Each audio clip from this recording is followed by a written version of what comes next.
That's a double dose. Underlay, vamonos. What's They lucky I up? cannot pull up with the check. If they wanna hear it, so here I go. Let me tell my shit. We didn't do our intro. Our intro didn't happen. Let me What's tell going my on? shit. We're not on there. Baby, We like this, it live? don't happen Right, often. we're I live swear right my partner, now. we shit talking. Oh my God, Spitting and hey, cussing and everybody. laughing often, having deep conversations Hi. about what we lost in. Hey, Shout out to Chucky, shots, what's going on? What conversation music getting is hot. That double dose told We me. didn't have no intro. Y'all don't hear the music? No. Oh, it was playing on my end. It was, It was playing before, and it was playing before, and then it just stopped, and then the little live icon popped up, and I'm like, oh, okay, so we'll get an intro today. Okay, It was playing on my end. I ain't think okay. nothing of it. Okay. So the music rolling around in your head. Okay, got you. I don't know. It was playing on my end. What's up? What's up? What's up? This your boy Chucky. And it's Double Dose. What's up? And we're here to talk to y'all. And we have our two guests for the evening. Actually, our resident counselor, Ms. V, and we have a returning guest, OG Black. I guess that's what we're going with today. Yes. Sorry, y'all. I don't know. I didn't meet him as OG Black. That's why I'm confused. So that's the chicken wing man. I thought he was gonna do chicken wing man, but OG Black. That's the chicken wing man. That's how I met him. Everybody, that is the chicken wing man. So I don't know who OG Black is. People who know me from Memphis, they know me as Black, and then they just slapped the OG on there after I hit a certain age. I was just like, I guess you can't be regular Black. I guess you can't be regular Black after a certain age. yeah, you know. I don't know. I met you as the chicken wing dude, so that's how I know you. It's the chicken wing dude. Look, after a certain age and after certain actions, they just be like, yeah, OG. I'd be like, oh, man. At least they ain't calling you Unc. Yeah, if they do that, then they gonna figure out how I got the OG part. Cause yeah, we not doing that. Like, I don't want to feel old. What do people say my name? I'm Like, 34. Uncle Black. Nah, they can't call me that. See, I'm really good at ignoring people. So, you know, that's one of my fortes. I've practiced it, studied it. I can literally walk in the room and act like you're not there. Oh, so God rest her dead. My mama was so good at that. Mm-hmm. It was I can appreciate people who can do that, because I find I can do it to only so much time before I gotta say something. So yeah, but my mom was a master at it. I have ignored whole conversation and literally been nothing. I've been perfectly fine. I just perfectly fine. Like, I have seen somebody pull on my mom's arm and she just be sitting there like and be deeply engaged with whoever it is, ignoring whoever it is right there. And I'm like lady, like they're really trying to get your attention. And nope, she was a master at it. I'm like, I wish only way I can ignore somebody like that is if I just tune everybody out. But then whoever is talking to me, I'm in front of, then I don't hear them.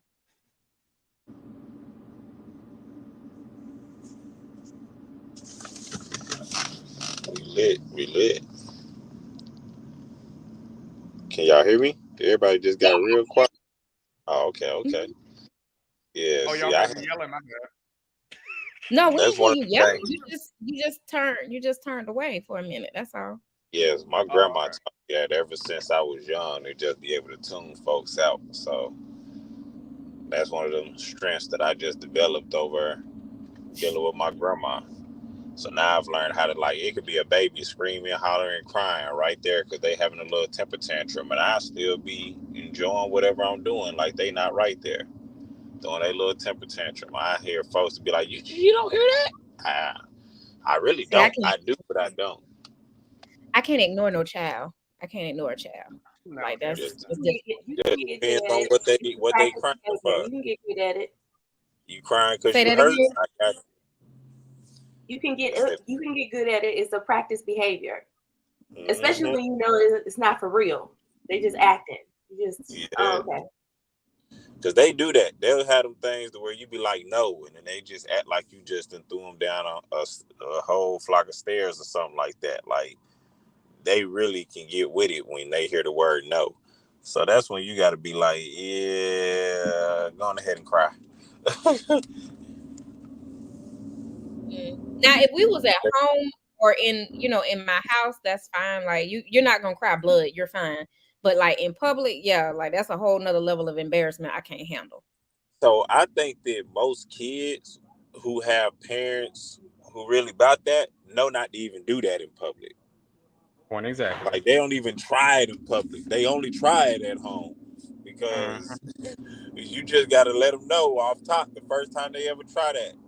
Hey, shut the fuck up, for we get it in this stove. But my kids, I ain't never had that issue. If I say no in public, just always been no. But I ain't never had that public embarrassment thing because I'm not going for that. I've never experienced it. The last thing I will let you experience it. That's why I'm like, ugh, my heart goes out to you, babe, because I couldn't handle that. I threaten little kids in the grocery store. That's what I do. They act out. I threaten little kids in the grocery store. I do. I told this little kid over on what is that? Wilma Rudolph. He was with his mama. They was white. I said, you want me to take you outside and kidnap you? You better act right. You better act right. His mama talking about, oh my God. I said, he yelling at you. He yelling at cussing at you. You can talk about, oh my God. Yeah, I will take this child outside and kidnap them. That's hilarious. You going to jail. I'm surprised he ain't making a Clarksville chat with that one. That's funny. They definitely Y'all Clarksville chat is hilarious. I love that chat. Yeah, I run that group. For real? Who, you and Keith? Yeah, me and Keith. So Keith owned it, but he gave it to me. It was like, pretty much do what you do. This one for you to just run it how you see fit. Man, I have no idea. I actually enjoy y'all Clarksville chat. That thing is hilarious. Well, anyway, our topic is tonight. Our topic is tonight is do's and don'ts when it comes to dating. And as you know, we're still in this relationship series for this month of August. We are. So the thing is, I figure every episode we'll do something a little bit different. Tonight we're gonna do the do's and don'ts with dating. I want to add something to the subtopic too. When to ask your man for money? Nah. But why y'all both zoomed in? Cause you already know I'm not. That's one thing I ain't never been comfortable with doing. Even with my home slice, I wasn't comfortable when I did have to send those 3 text messages asking for money. I didn't like that at all. But the thing is, if it's your main person, there's no reason why you should be going without, or your stuff should be behind if you date somebody and y'all serious. Well, there's 2 things that I got to say about the statement you just made. If you got to say you my main person, then you shouldn't be giving them money because that means that there's an unmain person. So there's that. And secondly, I don't know if he listens, but I don't want you to think. It depends on how far along we are.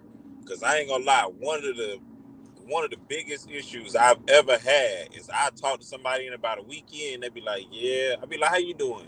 Nothing, just trying to figure out how I'm gonna pay these lights. You know what I'm saying? Like I've heard of men saying, like, I just came up off the dating apps. So I heard a lot of guys that would be like, I hope you don't need no money. I'm like, what? Whoa, babe, I don't need shit from you. Like, I don't even want to have this conversation. Right. Like, calm down. Right. Like, I heard guys say stuff like, so women really do be saying that to me, huh? Man, look, it's I had somebody who I had talked to before. We ain't even talking now. That motherfucker sent me a unsolicited cash out request for what's it called? $150. How often you was at their house? You said what? How often were you at their house? I was never at their house. I don't normally go to other people's house because of a situation I had that cost me to get 13 staples in my head. So I normally don't go to other people's house. And when I do, I go with 2 blickies. So, you know what I'm saying? Like, We on 10. But I ain't never been to that person's house, and I normally don't ever allow anybody to come to my house. That's just one of the things that I just been really, really, strict about. Every now and then I, let somebody come over, but me and that person wasn't even talking at that point, like at all whatsoever, because I realized they just wasn't on my level. They was beneath me, and I hate to say it like that, but they were, not because of money or anything else like that, but because of life decisions they continued to make versus the life decisions I continued to make. And then they just randomly one day was just like, I need $150 to fix my car. I tried to send them 50 cents with the fuck no, but Cash App wouldn't let me do that, so I had to send $1. You gotta send $1. You gotta I send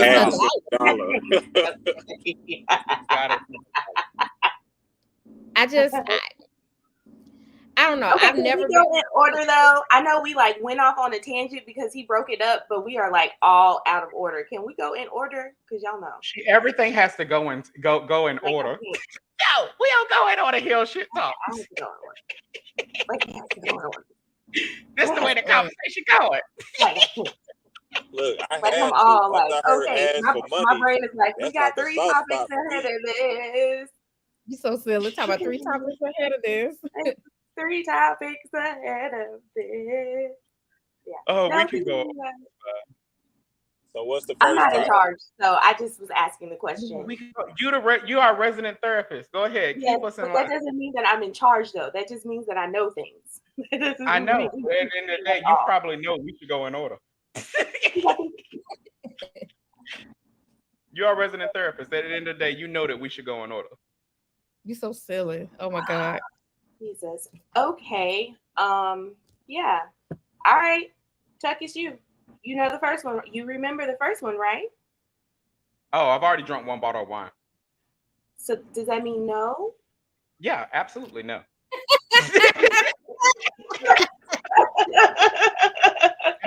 I put the topic where it goes down at the bottom, so I would know at least what that was. Man, oh my God! So I put the topic down at the bottom. So the first one is shooting your shot. Yeah, I'm not approaching no man. I'm just telling you that right now. But why? Why don't women approach men? Because I wasn't raised like that, and I'm fine. And it has not worked against me. Hold up. Double dose. Hold on. You won't approach a man about that, but you'll text a man and say you gonna come get this pussy or not. But you won't text. You won't approach. You won't approach a man and say, hey, how you doing? But you'll approach a man and say, hey, you want this pussy or not? I've been trying to throw it at you, but you were trying to catch it. Like you really do that, but you won't approach a man. Really? That was not me. That wasn't me. I don't know who you're talking about. That was somebody else. If y'all listened to the podcast 2 times ago, literally we had a guest on that was talking to Double Dose, and that's literally the conversation that they had. That she texted and said, "I've been trying to throw you this pussy, but you act like you don't want to catch it." It was literally your conversation. Look, she said that was. And that wasn't me.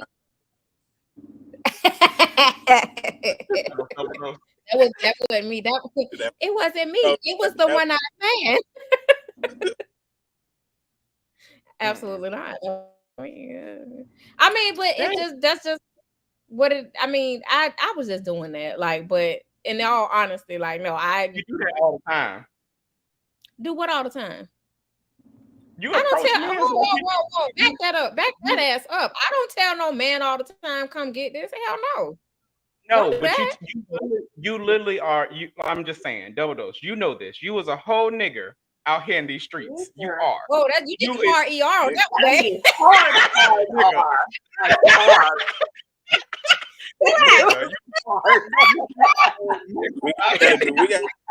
You didn't say nigga. You said nigga. Like you put a hard ER on that one, baby.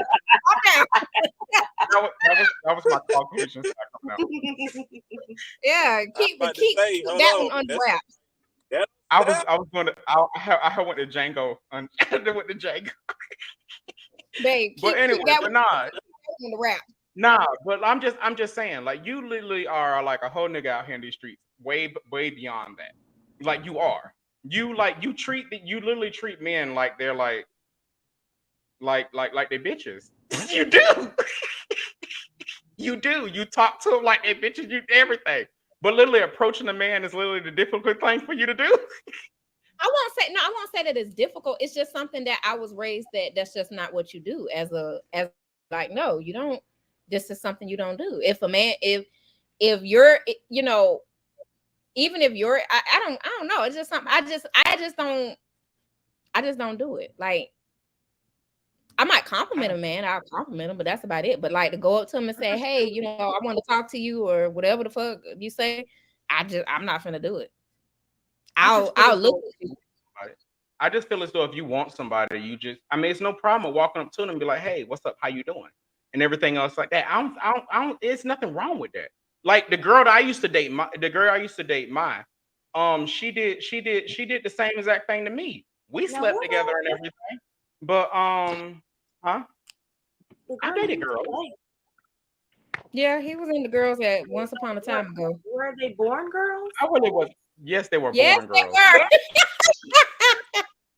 Yes, they were born girls. But after I realized my penis was not big enough for that, I was like, let me leave this alone. Oh my God. Let me leave this alone. Because literally, she was the last girl that I did anything with, and she was like, go harder. I can't breathe now. What you mean go hard? I'm fat. I was fat back then. Well, maybe she just had been ran through though. So I don't know. I have started using fingers because I didn't know what else to do. I started using fingers because I didn't know what else. Oh, Matt got a child in the car. Wait, there's a child. Smile. Yeah, but like after that, I didn't know what to do. So that's pretty much it. But I mean, it was just like maybe she had been, or maybe she was. But yeah, I don't know. But I don't know how to have this conversation now because now I got to censor things. Yeah. Okay, so let's put it back in. So regularly. All the gangster music I be having him listen to, he probably done heard it all anyway. Right. No lie at all. My child first song she was listening to was Trina Pull Over. And she used to put her hands down the floor and shake her butt. Baby, that's like my baby. That's why she liked that. Mm-hmm. But back to the original thing, I feel like on my end, like you should be able to go both ways. Like if you like somebody, just say that. Like, come on, we got too much. Look, when I tell y'all I don't really get much sleep, I really truly mean that. I don't really get much sleep. So for somebody to be over here liking me and thinking that they don't want to approach me, so they're gonna throw hints. Sometimes you just got to put it in my face because I may not see it otherwise. My point exactly. You just got to be real direct. Hey, I like you. Now that may get I don't like you in return. You know what I'm saying? I don't like you like that. I may turn you down and be like, hey, you know, I just don't want to get into that.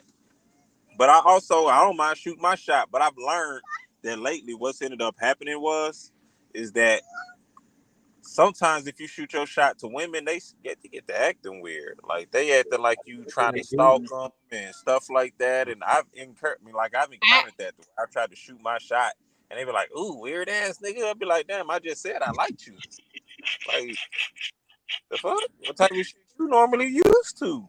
So what's your unweird? That's usually a trauma response because it's like, okay, like, all right. Do you like what level of like is this? Is this a level of like oh I like you friend, or do you like me where you sniffing my pictures on the internet and trying like what like because it's some very unstable people out here. Like I need to know. Like even with some people that have told me like, you know, I want to talk to you. I'm like, okay, all right. You really want to talk to me? You trying to have me bound in your house somewhere? I guess I get weirded out because I'd be like, I know this person really ain't talking. Like, I like you because I like your mindset. You just be picking the wrong niggas sometimes. And then finally, I'd be like, man, I come around and I know I'm hitting on way more than what they hitting on. And you coming to me like I'm a weird nigga, but not the 8 baby daddies you had with the 4 children. Yeah. You know what I'm saying? It's like sometimes I be like, dang, I tried to show you, like I real deal tried to show somebody something different once before. And because me and them had been friends and everything for a while, and I had known what they had went through because we were friends. Oh, so but then the moment that I tried to be like, hey, I'm interested in you, they tried to play me like I'm weird. They tried to play me like I'm weird. You was one of those friends that stayed dormant that didn't tell nobody? Didn't tell them in the beginning. I didn't know I liked her. Originally, I didn't know that I would like her. You know what I'm saying? I was just being a normal friend. But I started, after we started being around, or I started actually listening to how she spoke instead of just only hearing her nigga problems, then I was like, oh, this person's actually really intelligent. Which makes me question why they made such an unintelligent decision to deal with the person they was dealing with. But hey, love sometimes could do that. But that's when I started being like, oh yeah, I like that specific or said person. I would say love and familiarity.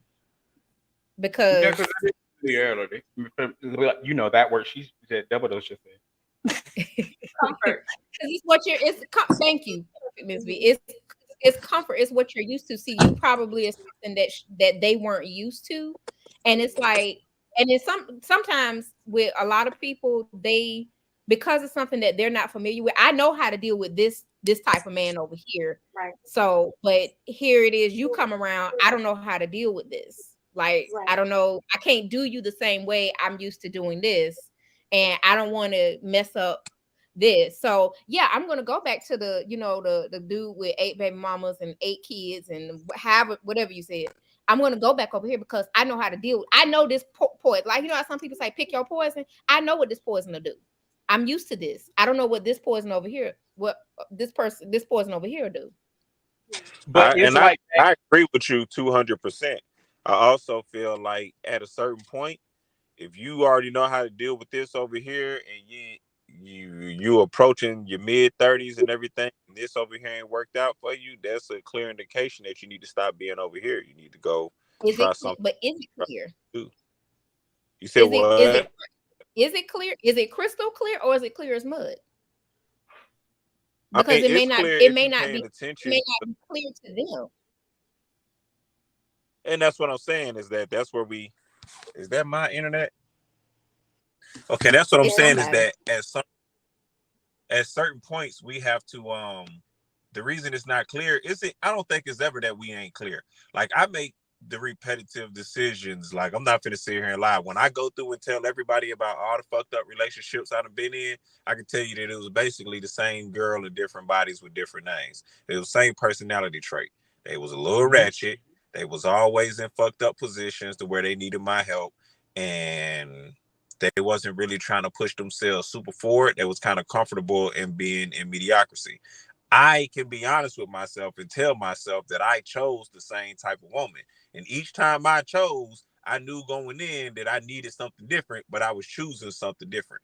A lot of times it is clear to us that we don't need to be in those same situations. But like you said, it's comfortable, so I already know where I'm there. So I had to choose to try something different. Now, the only thing that's made it hard with the trying something different is, like you said, I know what to expect, or I know what the signs to look for in somebody that's a little bit ratchet, that's gonna need help, that's accustomed to mediocrity. I know what they need, I know what they want, right? I know what they coming with. But when I go down to different things, I really don't know what to expect from those people, and I don't really know what I'm getting into, which is always funny because when we getting ready to just call it quits, they be like, you know what you was getting into? No, I don't. No, I jumped in this jump. I never subscribe to the idea when people be like, especially when they say like you should have known. How could I know? Just how could you know? Like, I never liked that statement. That, and when people say, "Oh, you can know." People who date me should know. One of the things that I tell you when you come in is I'm ignorant, I'm violent if you piss me off, and I'm busy. So my time is really, really busy. I have people that come in, and when they come in, what it end up happening is they'll see I'm busy and they'll be like, oh, I know you said you was busy, but I didn't know it was like that. Or like one of the last people I was talking to before, they was I told him, I was like, hey, I got a whole bunch of groupies. You know what I'm saying? They out there. I'm just letting you know they out there. So that we ain't even got to have this conversation, because I normally don't keep people I talk to on my Facebook page. They get blocked because they can't handle the fact that I have groupies. Now, the issue is that actually turns into revenue for me. So I tend not to slight them or just block them out, stuff like that, right? So as soon as they came into the situation, it was like, I know you said you had females that liked you, but I didn't know it was like that. What you mean like that? Yeah, I mean, they like every post you put on. I mean, you post. That sounds like somebody who likes you. Like, I don't like. So it's certain things that you can tell people that they should know. People shouldn't know what the outcome be of your relationship. That's insecurity. He has her hand raised. Mm-hmm. Oh, are we doing hand raising now? Okay. I did it last week too, and it worked out just fine. Thank you very much. So I wanna go back and pull up these point about familiarity. Thank you. So so people tribalism is real. So people date within what they know. They date within what they are familiar with. That is textbook, right? So for somebody to step outside of that is a big mind change. They have to go through a very huge thought process change in order for them to say, you know what, I want something different, and then go out and seek something different. And then as far as like deciding that this is not what I want anymore, and knowing that that's not necessarily true. Like you can have a nigga that's got like 8 baby mamas and all that, but humans lack the self-awareness to be like, oh, well, maybe it's me, and maybe I need to do something different. Humans have to be taught how to be self-aware. Now, once we get self-aware, and once we realize that change is important and is very, very helpful and is advantageous, those of us who are willing to take the leap of change, because we like to stay in comfort, change is not good for everybody. But once some of us, because it's not everybody, some of us are willing to take the leap for change and be like, you know what, I really, really, really do not like this, and I really want to do something different. We do. But first, it starts with self-awareness. And if you lack it, you just going to continue to repeat the same thing over and over and over again. It doesn't matter how much people say, well, you should have known. No, they shouldn't have known. They wouldn't know, because they're not self-aware of what they're doing and the behavior that they have. And it would be weird for somebody else outside of their norm or their group or their family or where they live to come out and be like, why are you doing that? Because everybody else they know is doing the same thing.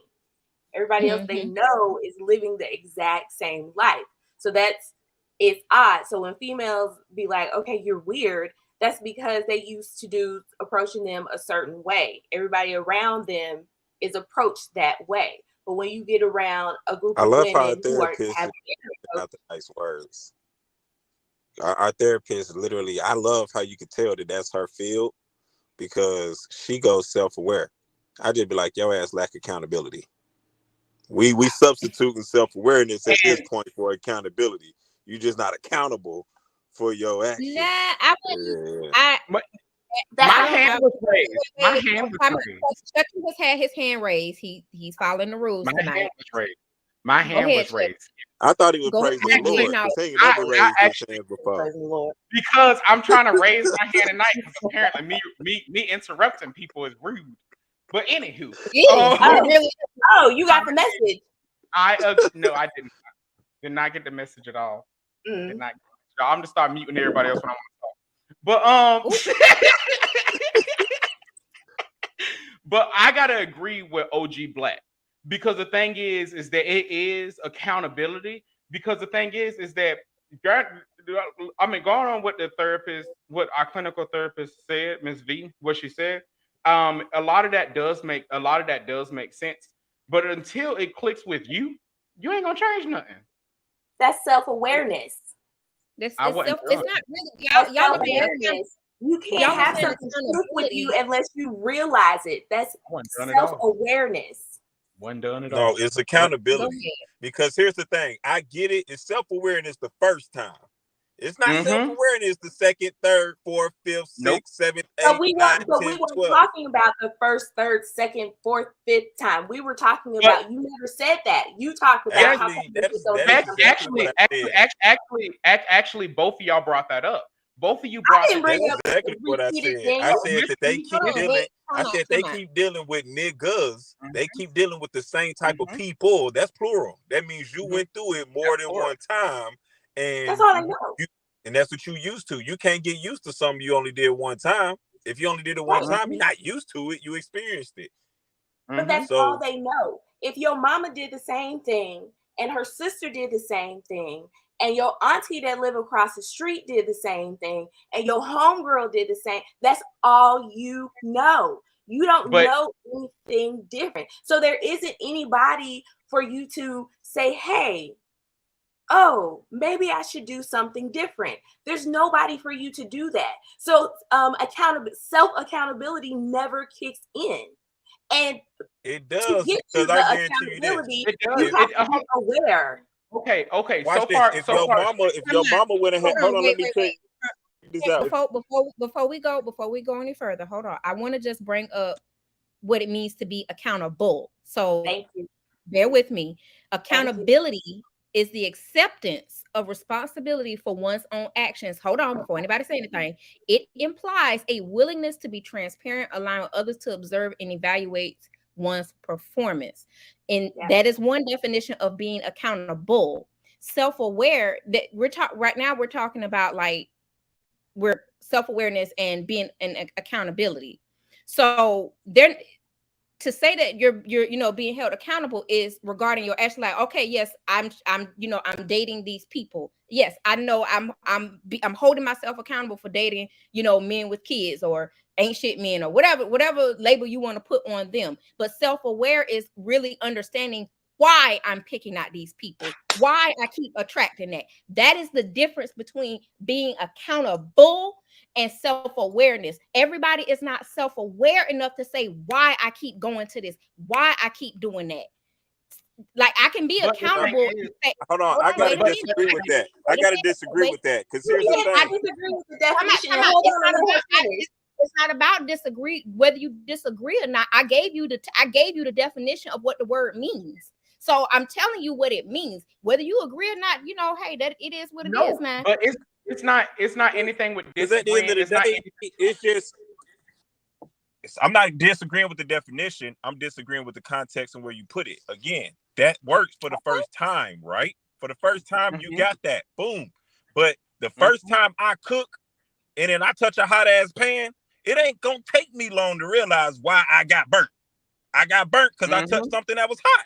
And my mind already knows the next time I come around, it's hot. Don't touch it because I'm going to get burned.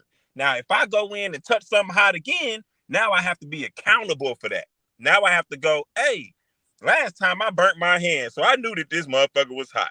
And I went in with the same pot, cooking the same meal and touched the same spot. You're talking about something physical when you're dealing with emotions and mental awareness. Those things are not synonymous when it comes to like the complexity of human relationships.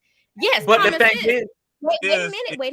Common sense is yes. If I touch something, but I can also hold on, and I'm gonna bring this on a little physical too. But if I touch something cold, something severely cold can burn you too. And it actually you can hold your hand on something longer. Yeah, he's something there. Longer, and you can hold your hand on something longer when it's colder and still get burnt. But that's something. But the thing is that you're holding you're holding your hand on something cold. But like so far as what the way that we were using both of these words. I'm just going back to the way we're both using both of these words. is the thing is that you like Miss B said, you had your auntie did the same thing, your other auntie did the same thing, your mama did the same thing, everything else like that. You don't got friends. You don't have anybody else that's doing anything different. That's what I'm saying. That's But here's the thing, though. Here's the thing. If your mama went, do the exact same thing. Exactly.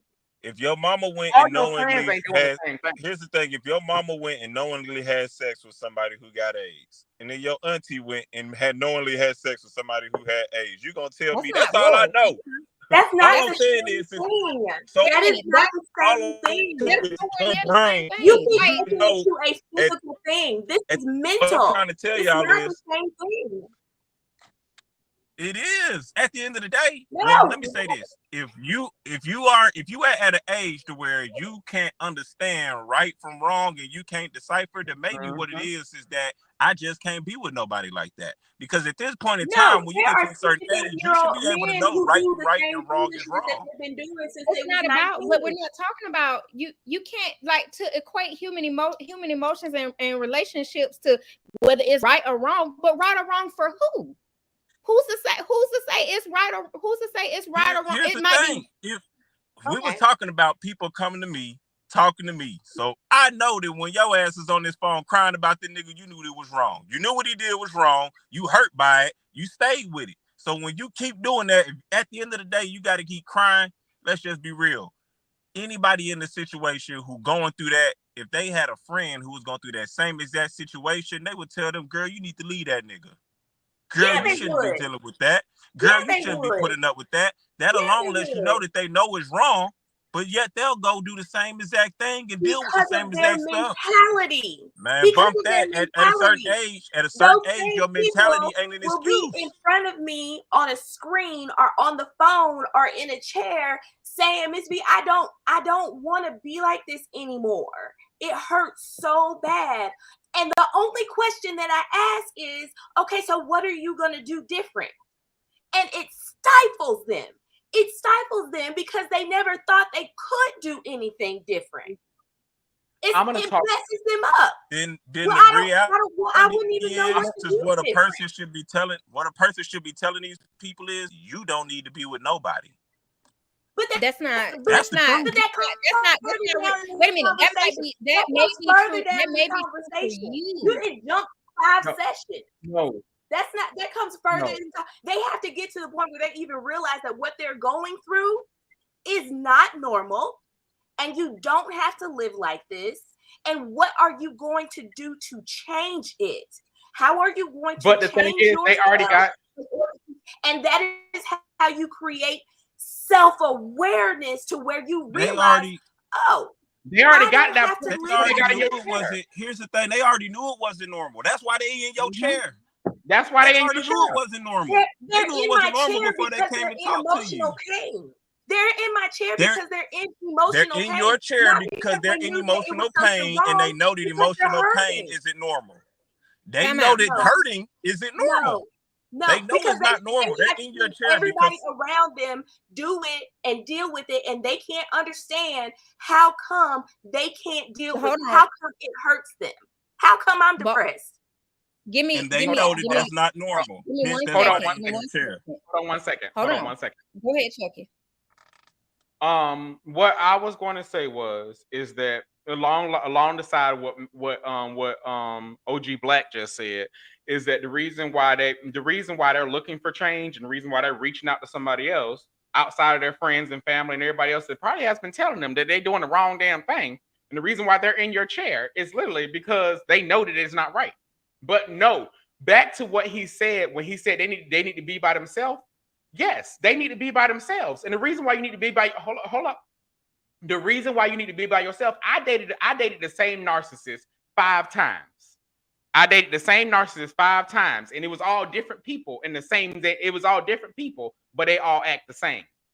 And the thing is, it didn't take me a therapist to realize that, okay, you know what? This right here is what I'm picking. This is me. This is what I'm doing. This literally is what I'm doing. I knew it after the second time. This is what I was doing. But for some odd reason, it was just what I thought I loved and what I thought I needed.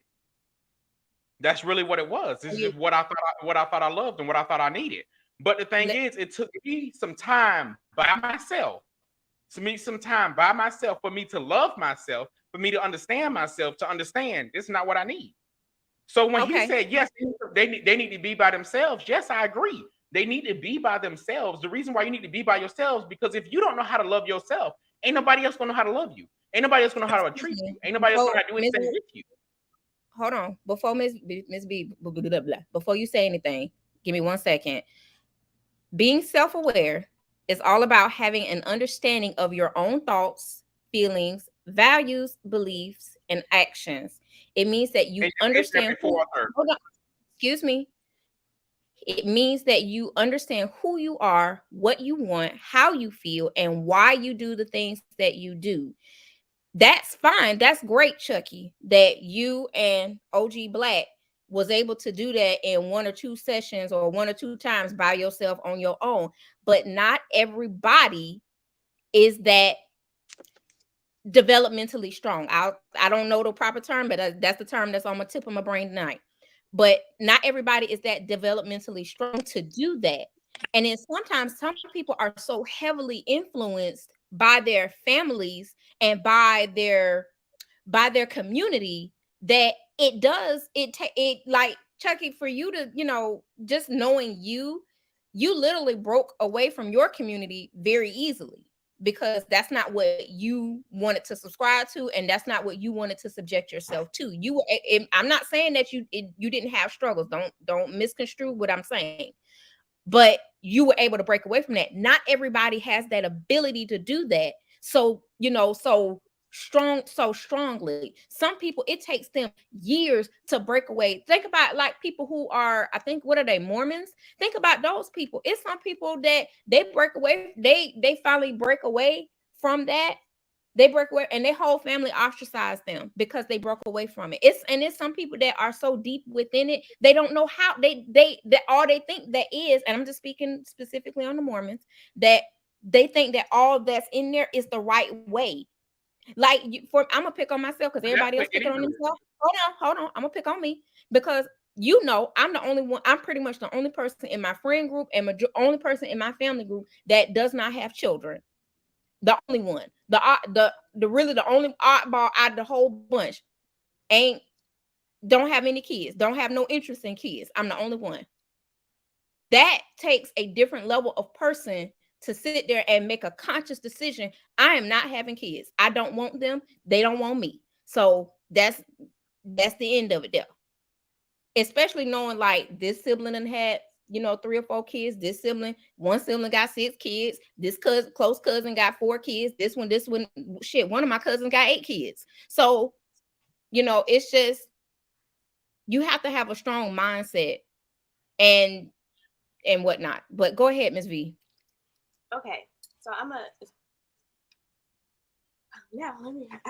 now I need to figure out what the heck I was gonna say, because so much is said. No. I appreciate you giving the definitions, because that helps me. As far as what you were saying, Chucky, I agree that they don't need to be in relationships. However, that's like session 3 or 4. You can't get them to realize that and just be like, oh, by the way, before you leave your relationship. It's a really small step by step thing. I just messed their world up with what are you going to do differently? How are you going to change this? You don't like how you're feeling. You're miserable. Everybody else around you seems to be okay in the same thing that you're not okay with. What are you going to do differently? I just messed them up with that. There's no way at that same moment I can be like, okay, well, now you need to be alone. Because getting that person over loneliness is a whole nother ball game. It's like a big thing. It's not going to work. It's not. So you have to get them to the place where they can say, okay, what can I do to change? How can I change? Is that an option? What are the ways that I want to change? That's homework for the next time that we talk. So when I talk to them the next time, okay, so how do you want to change? Well, I want this. Well, I want to do this different. I'd like to do this. I'd like to be this. Okay, how do you do that? There are steps, because a lot of people don't even know that there is an option to change, because all they see is this one thing. They've never seen anything different. And I have to say that you, Chuck, and you, OG, are exceptional. That y'all are exceptional. Y'all had circumstances that were bad, and you were able to stand up and be like, you know what? I'm not doing this anymore. This is not something I want to do. I'm just going to walk away and do it differently. That's not normal at all, because most human beings need someone or a very, very, very bad situation. And I'm not just talking about a bad dating experience. I mean, being something horrible or a depression so bad that they cannot function, in order to say, maybe I need to get some help, or somebody has pushed it on them. They're in hospital or something like that. In order to get to the place where somebody can say to them, what are you going to do differently? That is not normal. Y'all are speaking in terms of, in my mind, a fantasy. Because that's not reality. It's not realistic at all for most people. It may have been for y'all, but for most people, for most human beings, that's not realistic at all. And it's not men and it's not women, because I've talked to both. It's everybody. It is a process that they have to go to in order to get to the space where they can say, this is not the person that I want to be with anymore. I want to date a different type of person. I want to do better for myself. I want to seek out somebody that's going to treat me better, to where when they are approached by OG, they don't have an adverse reaction. They're able to be open and accept it, as opposed to calling him weird. We had 10 sessions to get you there. It just didn't happen overnight. I'm done. Go ahead, OG. Oh, okay. So, can y'all hear me? Yes. Can y'all hear me? We can hear you, Okay, cool. So, one thing that's happened that's really well, because it goes to what we're in this month.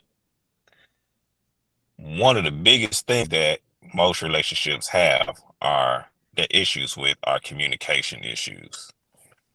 Now, I don't know why, but it keeps saying load, and that's why I keep asking y'all, can y'all hear me? But we just had a major communication breakdown, because people listen to respond and not listen to understand. I at no point in time said, as a professional or as a person giving advice, that you need to tell somebody that they need to be alone. That's not what I said. What I said is you need, I respected your whole time. I respected your time. I shut up. My hands was raised. You gonna give me the same respect every turn. Reclaiming my time. I'm reclaiming my time. You know what I'm saying? So what you did say is as a therapist, you've got to get them to understand that this isn't right. You can't then go in and tell them that they need to be alone, because they can't process that. That's what you said specifically. I'll go replay this video afterwards and let you hear that you said that. But that's not what I said. What I said is that they simply need to be alone. Now, even though you can't tell them up front, because in your profession, there are steps you have to go, it doesn't change the fact that from step one, you knew they needed to be alone. Now, what happened is you had to take steps to get them to understand that that's what they needed, but they needed that from step one.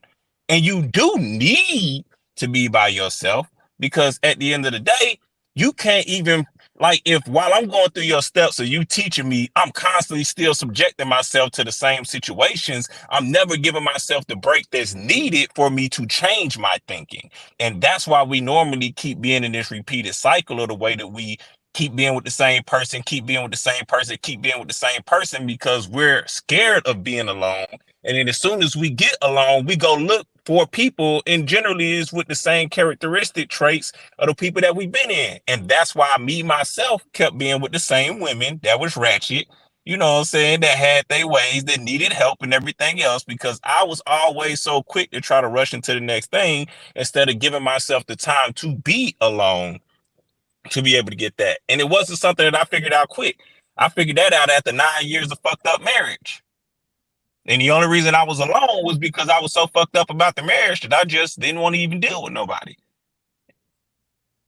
To be honest with you, and then my mind started to change once my lifestyle started to change. So once I started going through the divorce and I made the divorce and getting my kids my primary thing, I started realizing things started getting better in my life. Like I got better jobs, you know what I'm saying? I got better cars, I got better things. So then now those same people who I used to deal with, the same people who was on another level, I can't even stomach dealing with anymore because now I kind of elevated and I started realizing certain things. But I needed to be alone. Not only that, during the whole process, I had to start looking back and being like, that was my damn fault. This motherfucker cheated on me 3 times and I went back. So nothing that I'm saying is to say, oh, you got to do all of that. But I do have to go back and look and take accountability for the fact that if I had made the decision not to go back to her the first time she had cheated on me, there would never be a second or third time that she cheated on me. So that's my fault.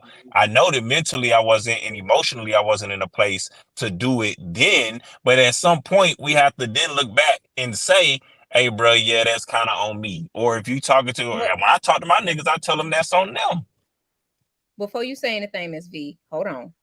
But how self-aware do you have to be to realize that? I realized it then. Hold on, let's just be real. I realized it when I. But hold on. But what I'm saying is that you're attributing that to being accountable, but you still have to be self-aware enough. You still have to be self-aware enough to know and realize I need to make these changes. Just like the definition I gave of self-aware.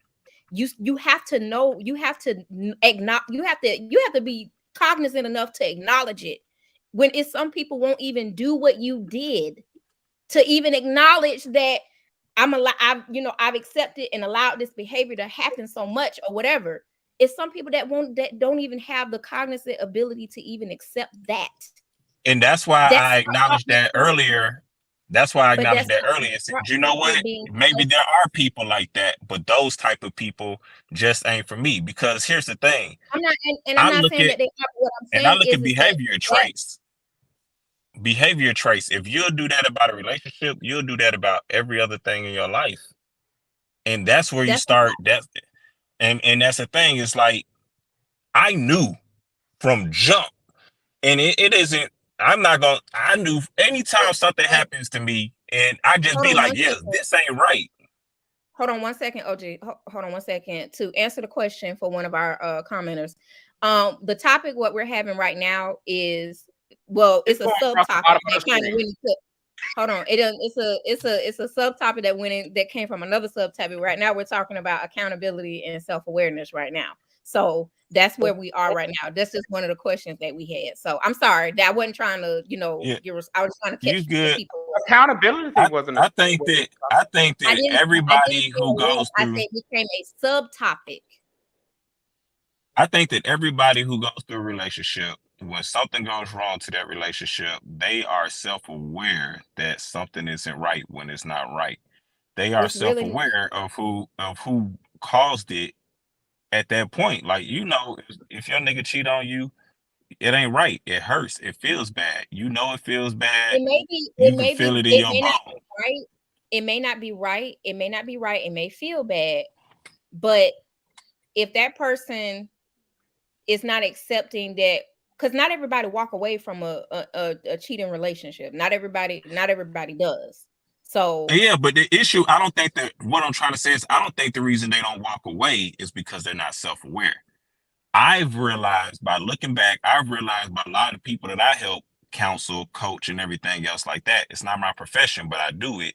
That what happens is we go, man, we become self-aware that this cheating ass motherfucker did some fucked up ass shit. It hurt me, it bothered me. Here's where we start going off the rails with it. We start justifying it by trying to figure out what it is that we did that will cause them to do that, or we start looking for all of the good shit that it never did. Oh, he cheated with this one bitch, but he paid my bills, he take care of the kids, he do this, he do that, he do that. And it starts making us look at them in a different light, even though we know that what they did is hurtful to me. I shouldn't have to deal with it. And that's why a lot of people end up stuck in this situation. Not because they weren't self-aware that what happened was wrong. There are some. Like, I'm gonna be honest, you know, one of the guests that you all have ever had on this show before, I'm not gonna say when, over the past year, I don't feel like was self-aware of some of the stuff that they was going through. I get, if you told me that person was self-aware, I high five you and be like, yeah, that's probably one of them one-offs that person was self-aware. But the average person is self-aware. The average person is self-aware. What it is it's not that we aren't self-aware about it. It's about we have so many things that make us love this person that we choose not to leave. Like, I'm be honest with you, when it was with my wife, that's who I experienced first with everything. Like, I experienced everything first with her. Lost my virginity with her, got married to her, had my first child with her. So when she would cheat, I'd be like, man, this is my first and everything. So shoot, it's gonna be my first heartbreak for real too. And then, you know, I kind of just go on. I justified it. I knew when she did it, it was hurtful. I was aware that it happened. But I found a million goddamn one reasons why I was worth staying in that situation. And that's why I was in that. Go ahead, I actually have two. I actually have two things that I'm going to go on to the next topic. But the thing is that the first thing is that I do agree. I do agree with OG Black. I do. My other thing is that when it comes to relationships and everything else like that, I think this brings us on to the next topic. I believe that people get stuck in that when they first meet that person and everything else like that. And then you get stuck. And I don't know how to put it. Because I look at relationships like a hotel. I do. First, you meet the representative. Right? You may meet just the person that's carrying your luggage. Because you ain't going to meet the real person for a while later. And if they're a narcissist, you may never meet that real person. And that's my own personal opinion. But when you first get to the hotel, you're gonna be the representative. They're gonna be all nice and kind. They're gonna show you all the nice things at the hotel. They're gonna tell you all the nice things at the hotel. That's just how I look at relationships. And then after that, when you have an issue, you're gonna meet that person that's right up under the manager, and they're gonna try to make that situation better, try to make it right and everything else like that. And then right after that, when you's the next issue, you're gonna meet the manager, and then you're gonna really realize who that person is after you get past the manager. Because the manager is going to try to still rectify the situation, try to get you in a better room, try to get you better rates and everything else like that, may give you a better deal. And then after that, you're going to meet who that real person is. If they're not a narcissist. If they're a narcissist, they can live with that forever.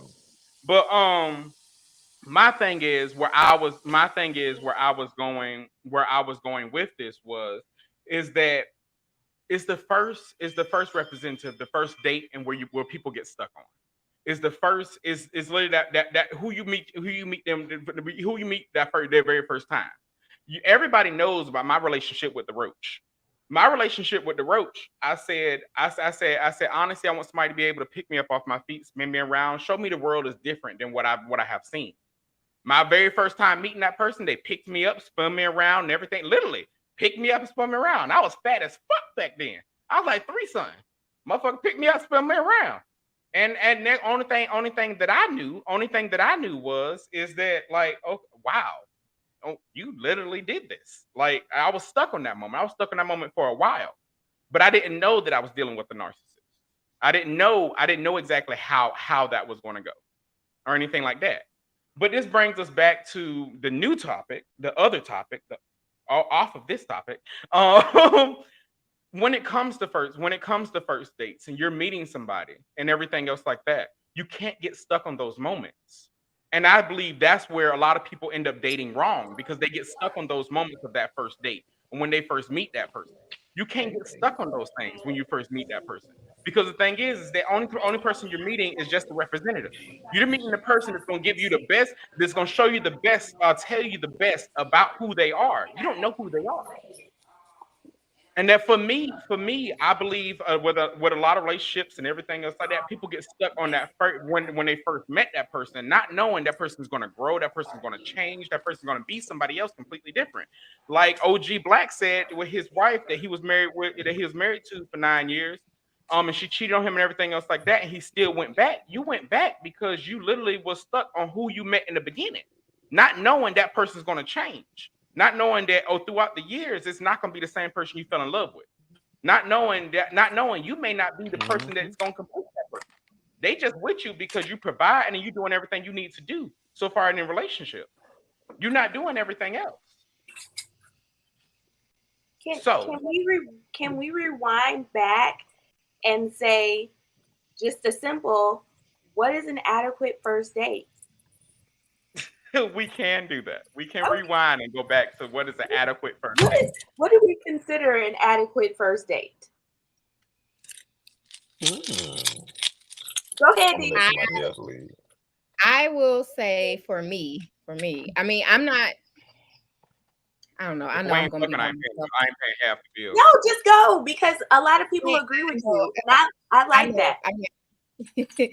For me, a first date is we go to a nice restaurant or maybe a movie or something like that, and we chit chat and all this other stuff, and then depending on where the night leading, it might lead first night. There, because we're gonna talk about that next. But pause there. Okay. But for me, a first date is a nice dinner date or whatnot. Now I'm not against a coffee meet or coffee session, at either at Starbucks or Panera or something like that. I'm perfectly fine with that. But yeah, I don't. And as far as like who paying, I don't even touch the check when it comes to the table. I just don't. That's not me. I ain't never did. I don't do that. That doesn't make sense. My thing is whoever invited the other person out on the date needs to pay. I think that's just my own personal thing. I don't invite no man on no date. I kind of agree with hold up. You have said, how about we go out for coffee? You're inviting them out for coffee. Not a date. That's not a date to me. You just said a coffee. You just said coffee or whatever would be considered a date. If you said, how about we go out for coffee? I said coffee. First of all, I said coffee meet at Starbucks or Panera's or something like that. But I don't consider that's not a date. Starbucks or Panera, that's just meeting up. That ain't no date to me. But to me, I guess I agree with her on half of what she said because I ain't gonna lie, I'm one of those people to where I guess I just was raised that way. I'm not letting no female pay for the date for me. If she do, she snuck it in. Like, that's just how it is. Like, I went to go to the bathroom and she paid the check and I came back and I'm probably going to look at her like, why would you do that?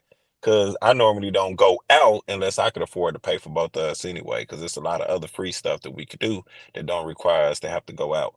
But on the other half of that, the only part that I say I differ at, on the first date, it could be anything for me. Like, it could be walking in the park. It can be a Starbucks meet. Because on that first one, I'm not really trying to see if I'm going to establish a relationship with you at that point. I'm really just trying to see if I even want to be around your presence. I want to see how you act. I'm studying your behavioral patterns. So, I'm trying to see. I want to explain why walking in the park is not a date to me. Not to say that there's anything wrong with that, but I'm looking at it more from a safety aspect. Because number one, we're meeting up. I don't know you. You don't know me. I don't know if you got somebody set up in the bushes to rob me. I don't know if you got something to set up to kidnap me and murder me. It's done happened before. It's been in the hush. No, I got no. That's not the point. It is a point. It is a point. We grew up in Jacksonville, Florida, off Moncrief. Granted, it may be a nigga in the woods. 4/5 in Moncrief. It may be a nigga in the woods. So that's the reason why we got that mindset. Yes. Look. I lived in I knew where he was finna go. That's why I was trying to keep talking. I'm like, no, but that I lived in the old Brentwood. Look, I lived in the old Brentwood apartments by King's Flea Market before they tore it down and rebuilt it. So I know exactly what What you talking about? Yeah. Shoot. Look, I used to be worried because I was from Harbor View, so I was a Harbor View boy. So I wasn't talking to nobody that was in Sheffield or Palmdale. What you talking about? Like, nah. Yeah. So, but here's the thing though. While I agree with what you're saying, you don't know, right? But with that being said, I've now gotten to the point where I've talked to you before we even get out on that first. If we go walk to the park, I done already talked to you. I done tried to feel your vibes out. And if I'm worried that while we walk in the park, that's gonna happen. Like if I walk in the park, I feel bad if I meet somebody for the first time and somebody jump out because I probably shoot both of them and she ain't had nothing to do with it. You know what I'm saying? You know what I'm saying? Like, wait, hold on. But that's more so like it's from a woman's perspective. Like, and I get you because women do need to be protected. I recently had somebody suggest that we meet in a parking lot somewhere, and I said, "Why?" Somebody backing up the semi. I heard was beep. I said, meet in a parking lot. I said, why? So you can kidnap me and throw me in the back of a trunk because I'm 4'10". I fit into most trunks. So no. I did, and I can get that because the way that this world is going with the sex trafficking and everything, there used to be a time where you could just meet up at the park. They'd just be like, "Oh, okay, cool." But as a woman, y'all do have to ask those type of questions. And I guess because I know me, I don't think about that, when the first time because I know what I'm on. You know what I'm saying? I don't look at it from and that's just being real. I don't look at it sometimes from the woman's side, where she could be potentially putting herself in danger, and she do gotta worry about stuff like that because that's a real reality for you all. Where for most men, most women ain't being like, get in the goddamn trunk. You know what I'm saying? Like it has happened before, but it just don't happen to most men. You know what I'm saying? Like so, it's like women don't have deep voices. Like dang. Look. If a woman got a deep voice, we not walking in the park anyway, sir. You know what I'm saying? Sir, you and your dick need to probably go somewhere else. You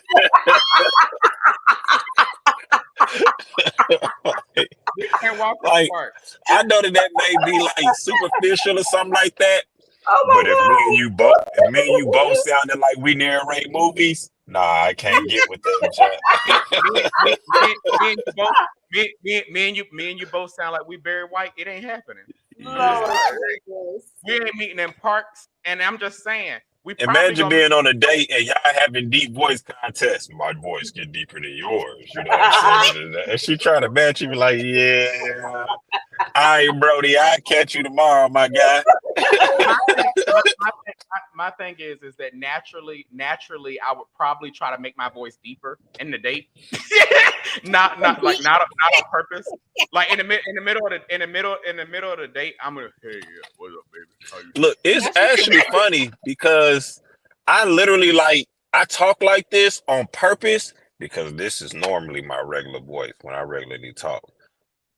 But I talk like this because when I talk like this and I'm having regular conversations, females be trying to fuck me just because they say my voice sound deep. So I have literally changed it to where I talk like this most of the time, and I can, I've done this as the conversation. You'll find out my voice deep on one of them days where I can't keep up the act no more, and you be like, oh, goddamn. So I've literally had people that come up there and do it, and I get tired of people telling me I need to be a radio personality, not knowing that it was my dream to become famous doing music, and I ended up becoming famous with Wings. Stop reminding me that I didn't live up to my dreams, bro. Like, real talk.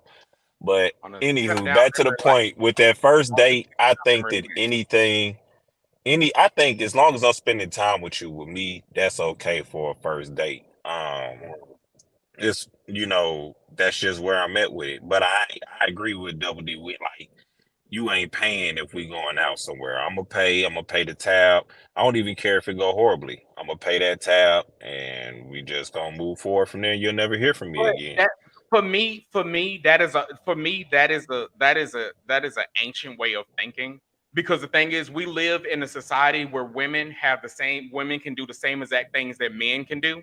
And the thing is that the people that taught you all that were older. The people that taught y'all, the people that taught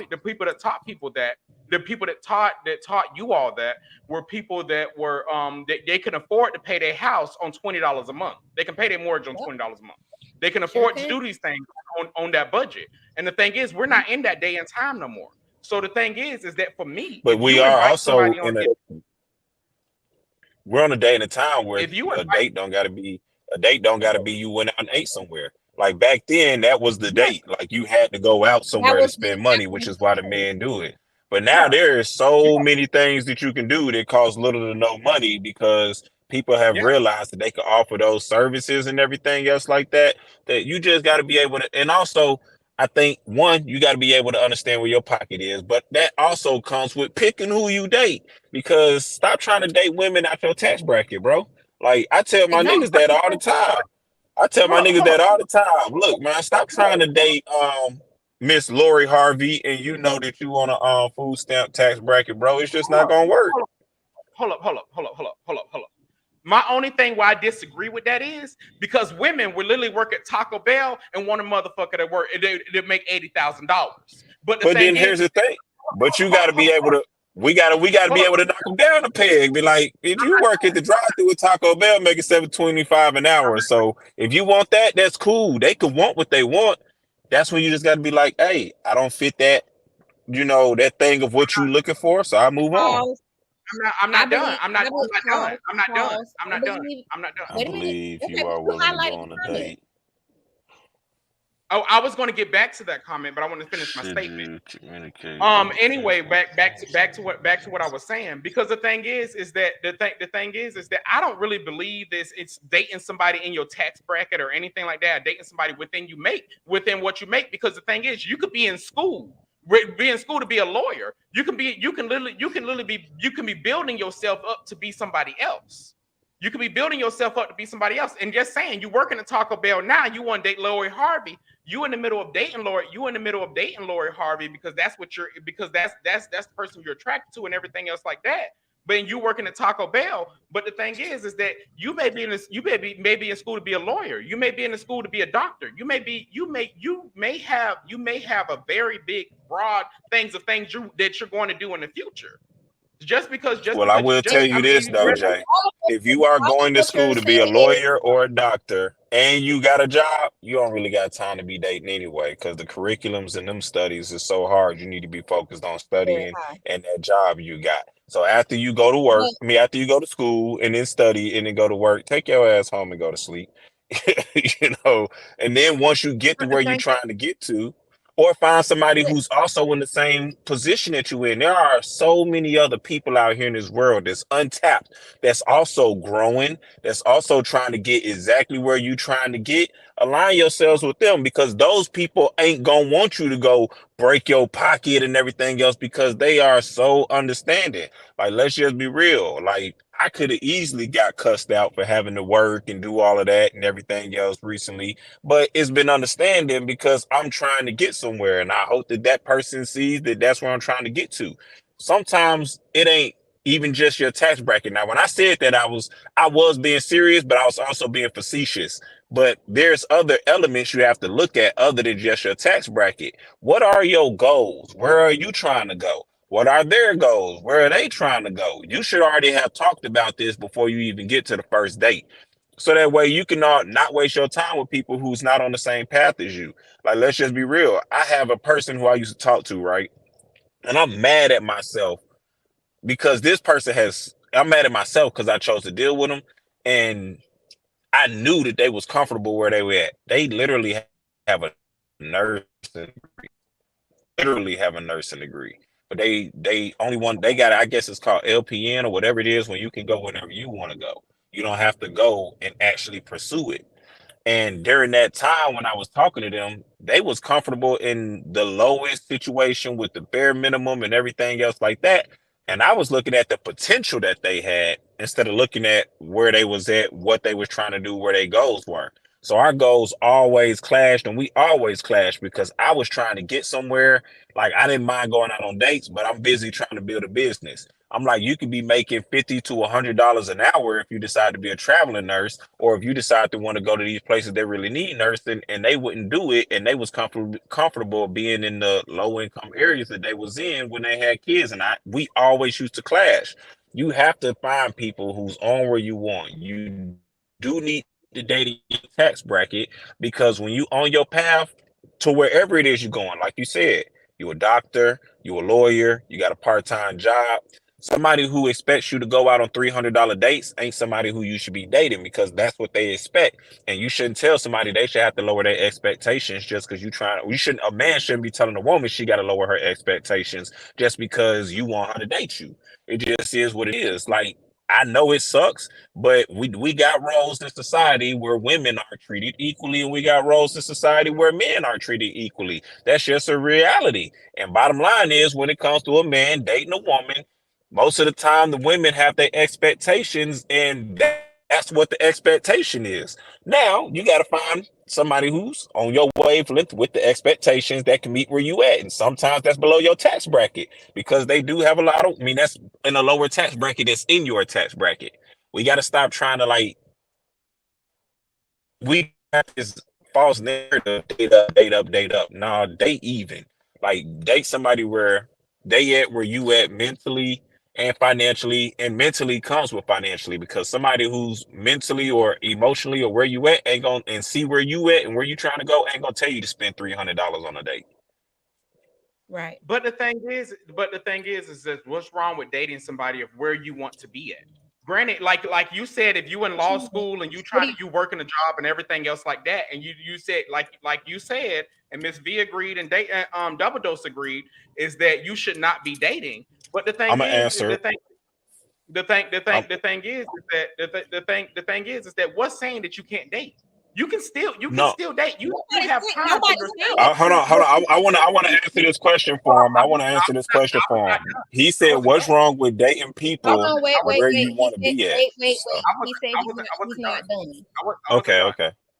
So what's wrong with dating? What's wrong with dating during those times? Because the thing is that during that time you may meet the person that you really vibe with, and they pushing you if you can do these things. Like you said, you wanted to be a rapper and you didn't do it. People say that you should have been a radio personality and you didn't do it. Goals change, dreams change. But a lot of times you may have that person that be where you want to be at, and they're that person that pushes you to do your dreams and pushes you, helps you study and everything else like that. That may be a date.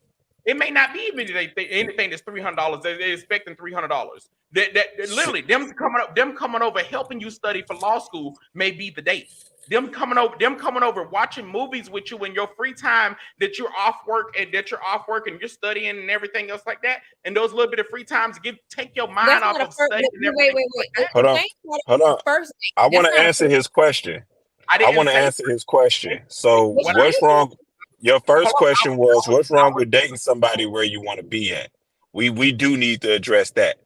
The issue is that for a man dating a woman, if you're trying to, most of the men that date some women where they are going, that woman likely is already where you're trying to get to. So basically what you're telling her is she needs to put her forward movement on pause so that you can catch up. Yes, there are situations where women will be like, you know what, I got you till you come up. But let's just be real. That's not the norm. That's not the average. That's a rarity. And it's not okay to tell somebody to put yourself on. Well, you can ask somebody to put yourself on pause, but it's not okay for you to feel like to expect them to put themselves on pause while you catch up to get to where you're trying to be at.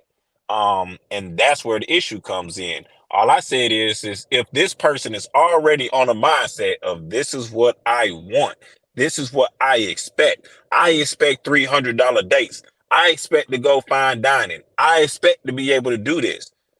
And you can't provide it, then you kind of setting yourself up for failure. It's not about whether it's fair or not. It's about whether you wasting your time or not. Because guess what? It's always somebody out there. Like if you can't take her on fine dining and y'all ain't even really on a serious relationship phase, I promise you it's 3 other men that can take her on fine dining, and you just wasting your time and you getting yourself set up to like, let's say if you can't do it if somebody else can, go on ahead and let somebody else do it. It's gonna be somebody else there for you, or y'all lives may realign sometime down the line. Get to where you're trying to get to first. But if you do have a rarity where a woman is like, I'm already there and I see where you're going and I believe in your path and you this, and she's willing to, to pitch in and do all of that, then I feel like that'll work. I just know for people like me, that wouldn't work because as a man, I just can't feel comfortable, having somebody who I just met. It's a difference if we already together and everything else and I fall on hard times. But if we just meeting, we finna get ready to go on our first date, then I need to make sure that it's somebody whose goals is aligned, who's already where I'm at, or who's trying to go where I'm going. I see V got her hand up.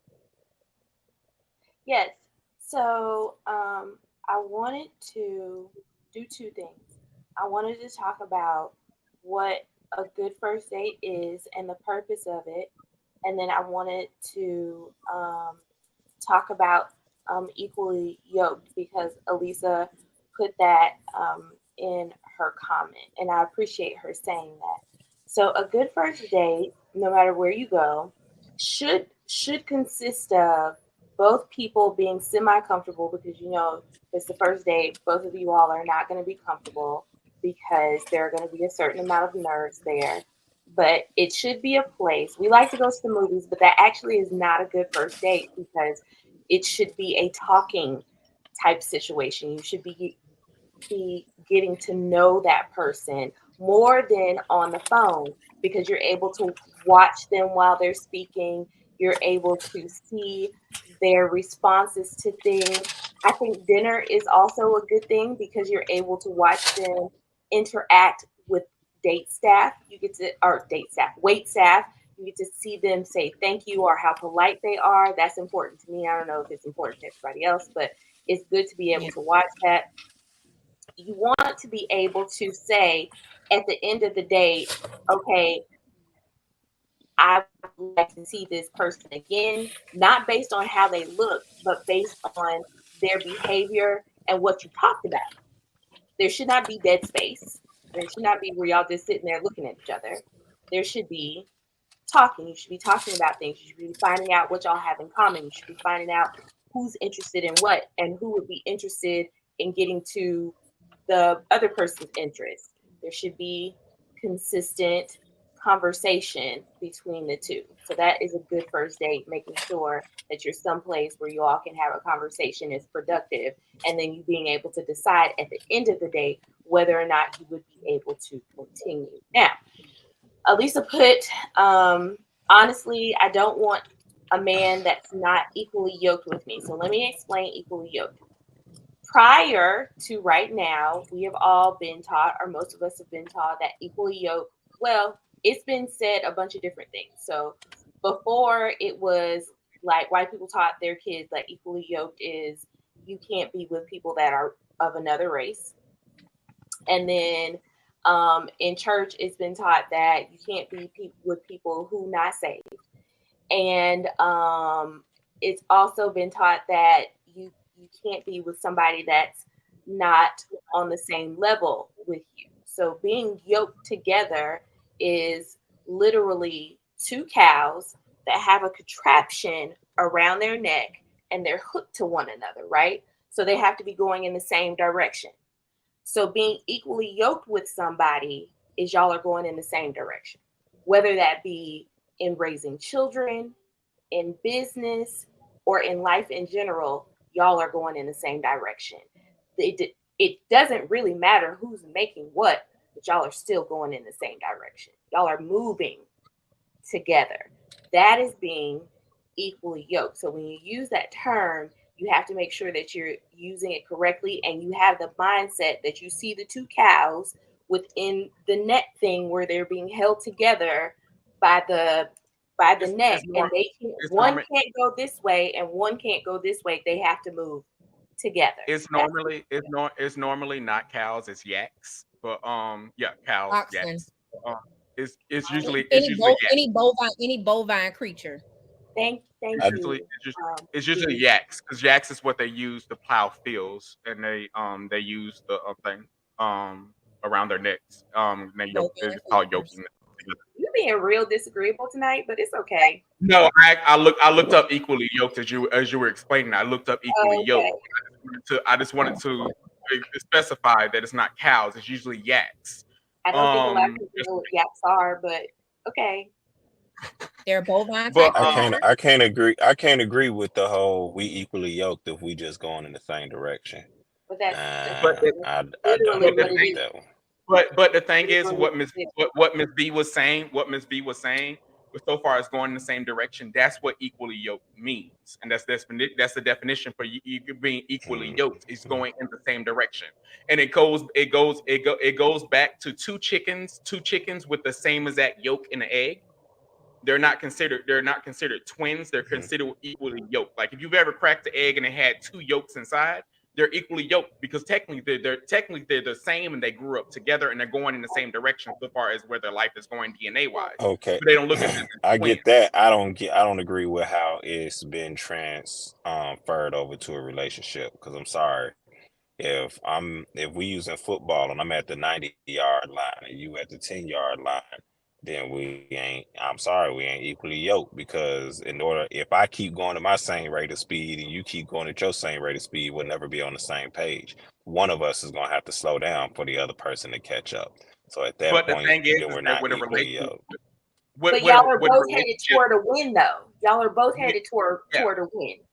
You're both headed toward a win. Y'all are trying to get that win. Mm-hmm. And the thing is, I gotta, by the time, I ain't got time to figure out whether you gonna make it to the win at the beginning of the relationship. That's why now, where I'm at in my life, you gotta kind of already have been able to show me that you've already had some wins. Like, I'm gonna be honest with you, I've been in a situation where, and I guess I'm different because I'm what's considered a high earner. So again, I get people who get with me who've been going in the same direction, who was going towards the win, and then got with me and was like, oh, hell yeah, I don't really got to do nothing. I don't have to do nothing else. I'm good. You know what I'm saying? I got me a high earner, so I could just stop where I'm at. Then I get into them situations. I think that's more of a social media mindset, because we look at relationships and we look at first dates that people be going on social media so far as pictures and everything else like that. And I really do think that so far as with that mindset, you have a person that has that what is it called? Materialistic mindset, where you have to do those things, where you have to take them on flights, you have to take them on trips, you have to buy them cars and everything else like that. That's the mindset that I believe that what I'm saying is nowadays. I don't mind to.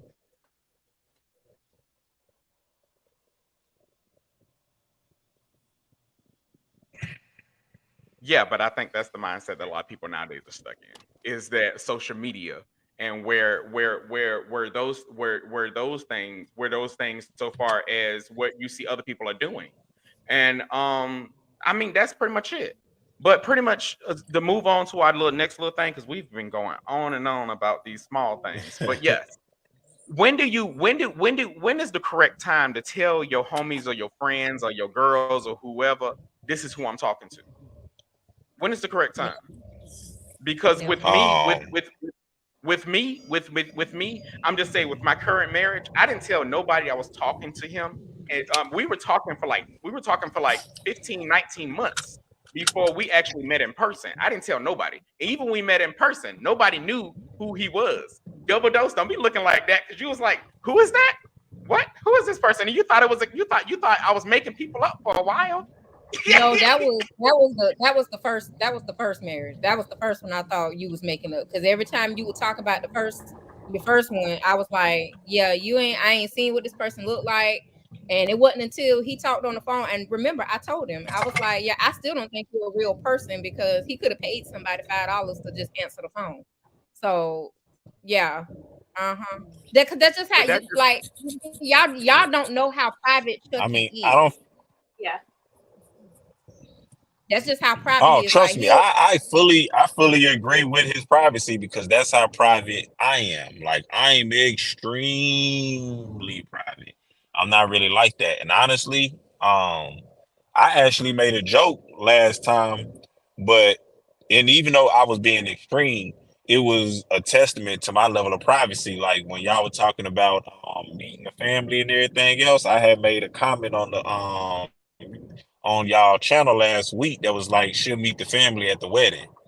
You know what I'm saying? Like I was being facetious and I was being extra, but I'm not real big on introducing this person, that person, being public and everything else like that. And the reason I'm not real big on that is because I hate like my people and my friends and everybody, they all get invested in the people that I talk to. And I hate having to go explain to everybody why we didn't work out when we didn't work out. So I don't feel like there is a set timetable. I think that each situation needs to be assessed as is. Um, and depending on where you are, because each situation is going to grow differently.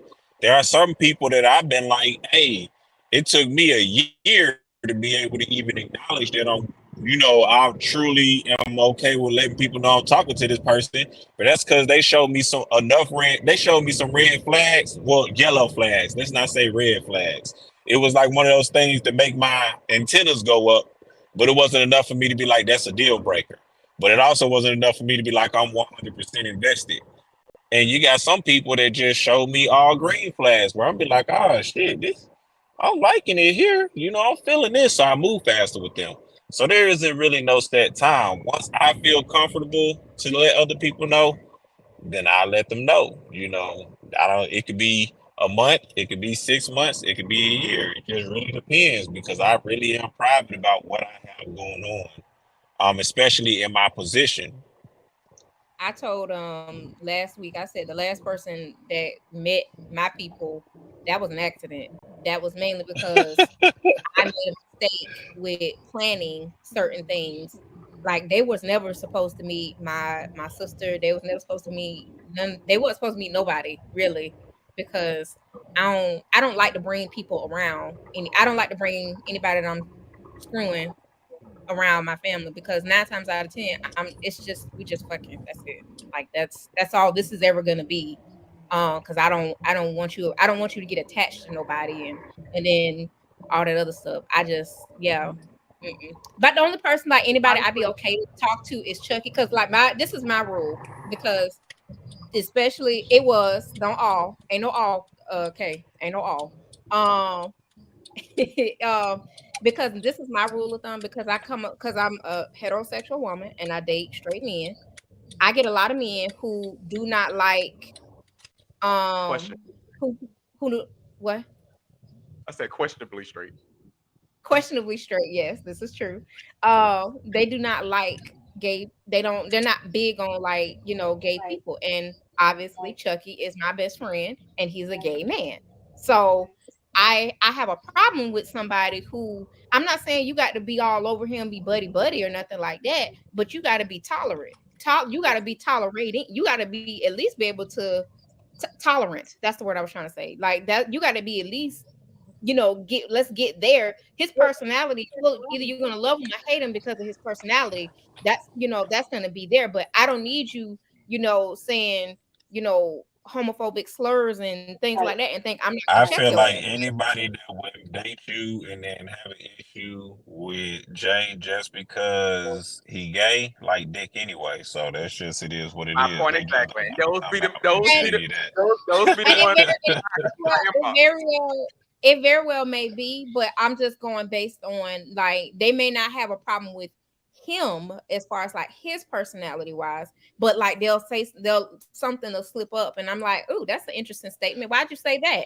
Oh, well, because that's just what it is. And I'm like, I mean, but and I say what is that my rule because of thumb? I down there in Jacksonville, Florida is where my Florida. I said Florida. The fuck?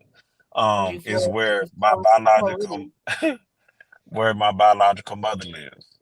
Her husband, I hate that nigga. I already hit him in his mouth before. I don't like that nigga. It just is what it is. But my sister has said that when she was in high school in her senior year, this was back when he was on drugs, that he tried to molest her, right? Oh my Ever God. since then, every time I come around, we could be talking about rainbows. And he'd be like, yeah, you know, Melanie can't come here. We're not even talking about Melanie and he bring her up. I feel like the reason he keep bringing her up is because he got to make it seem like he's not with it so bad because he's trying to deflect from the fact that you really did try to molest my sister. So you have to make it seem like you don't like her so bad so that people will believe it.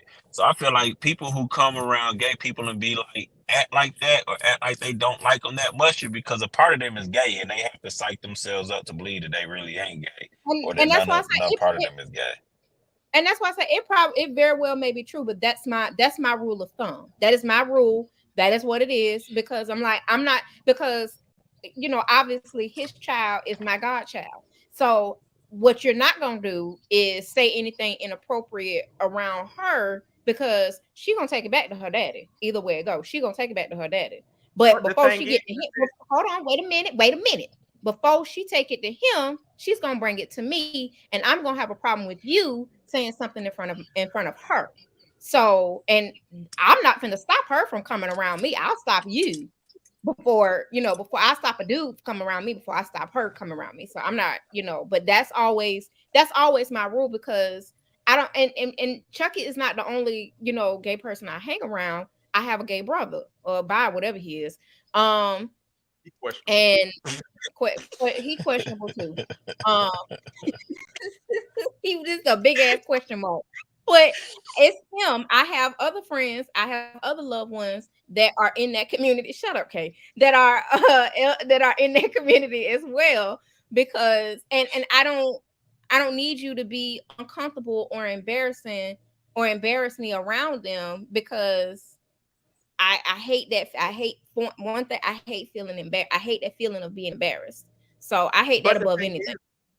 But the thing is Double Dose, like what OG said is that the reason why they feel that way is because they have those tendencies, or because they like something about it. That's not the point. I understand that's not the point. But me and you have had this conversation outside of this. And the majority of those people, what I do, I send you a screenshot, because what they in my inbox. Try to fuck both of us. Yeah, that's just, like I said, just to bring it back full circle. Bring it back full circle. That's also because before I let you meet who my people is and everything, I be asking you off the wall stuff that have nothing to do about us, so I could assess you anyway. That's why I also take my time to just have you meet or be introduced. But I see V got her hand up, so I'm gonna shut the fuck up for right now. Hey, you ain't listen, my sister is directing from the comment section. Huh? No, I love Kay. She's so cute and funny. Is that your sister? Yeah, that's my big sister. Oh, then that's why I love her. Okay, so what I was gonna say, what I'm saying is, people have the tendency to want to show off. So they'll put they want everybody to know that they have someone. They want everybody to know, especially if they're not used to being in a relationship. They want everybody to know that they have someone. They'll put it on Facebook. They will tell everybody, and that is just not a good idea. It is not healthy at all. It is better to, if you have, first of all, it's good to have a solid group of friends. And when I'm saying a solid group of friends, I'm talking about 2 or 3 people that you can share this information with, and no one else, not family, not on Facebook, not nobody else, because there is a possibility, especially if you've only had a couple of dates, that you and this person are not going to make it. Statistics say that. So you might want to hold off. I would suggest that just chill out. Myself, I have been married and nobody knew that I was even dating this dude until I actually got married. My friends did not find out about him until we popped up and we decided to have lunch with everybody. And we was like, yo, we get married. So that nobody, because I just don't have time for all of some of the foolishness that happens with people when you're dating someone. It just is not, I don't like it, but I know some people be really happy about it and they want their family to get involved and all that kind of stuff. So, but it can be critical too. So I got some sides of my family where like they will give that person the third fucking degree, and I'm like, please come back. Like that's something that I was gonna say. I was gonna say you and that person have to be like tight. Whoever you're dating, y'all have to be in a good amount before you start venturing into family. Before you get to a really big leap, y'all got to be like close like this. Y'all in it before y'all go visit family, because the things that you find out when you visit family may cause you to choose different things. See, I don't do those things. I don't do those things when it comes to family. I'm gonna finish. So I'm gonna yeah. I just want to let you agree. Okay, that's fine. So you have to be sure that if and when you do decide to involve your family, then that is the point. I personally, if I had to date again, I really ain't with the shit. You might meet my daddy, but that's about it right now. Anyways, I don't think it's a good idea. I think you should hold it close to the vest. Tell your closest friends, the ones who are going to tell you if you're wrong, who are going to be completely honest with you, who are going to tell you the truth, them only. It should only be about 2, 3. You ain't got 10 friends. I'm going to tell you, you don't. Yeah, you ain't got 3 friends. You don't got 3 friends. I'm just saying for the people, you ain't got 10 friends.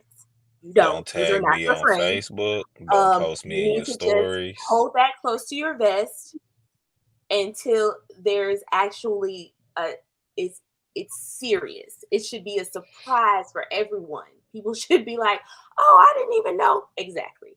Not that you was out hoeing around and you was dating people, but that you just wasn't making no movements. Keep it to yourself.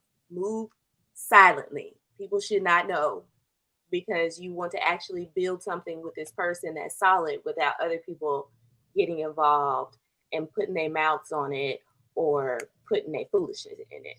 So somebody made the comment and said, no, I want to show. No, somebody made a comment and said, no, I want to show my man off. My thing is that with that, and you wanting to show off the person that you with, and I purposely not put that on the screen. My thing is that with that, and you wanting to show off the person you're with and everything else like that.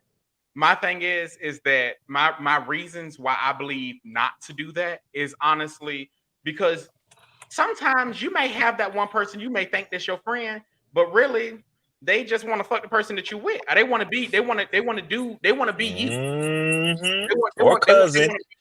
Or cousin. And my other reason is introducing somebody to somebody. It's introducing that person to somebody in my family. My main reason is I want to make sure we ain't related. Shit, we may be cousins, and I may not know. I mean, somebody may have been a hoe. That is a good point. That is a good point. And then my other reason for not showing the people off to friends and cousins and showing it off to everybody is honestly because at the end of the day, if we don't work out, I don't want you bringing up this person. I don't want my friends bringing up this person. I don't want you talking about this person. Exactly. If I'm done talking to you, I'm done talking to you. Ain't no ask me how they doing. Ain't no you trying to be friends with them. You still hanging out with them behind my back and everything else like that. No, if we done, we done. I don't want to hear about you. I want to see about you. I don't want to smell your perfume, cologne, or nothing. That's just me. But back to how is so. Who? Yep. Exactly. Who? I don't even know them no more. I honestly don't care that much. Like, I wouldn't care if he was to that person was to, like, let's say, to hang out with my dad or they, or something like that. I don't care.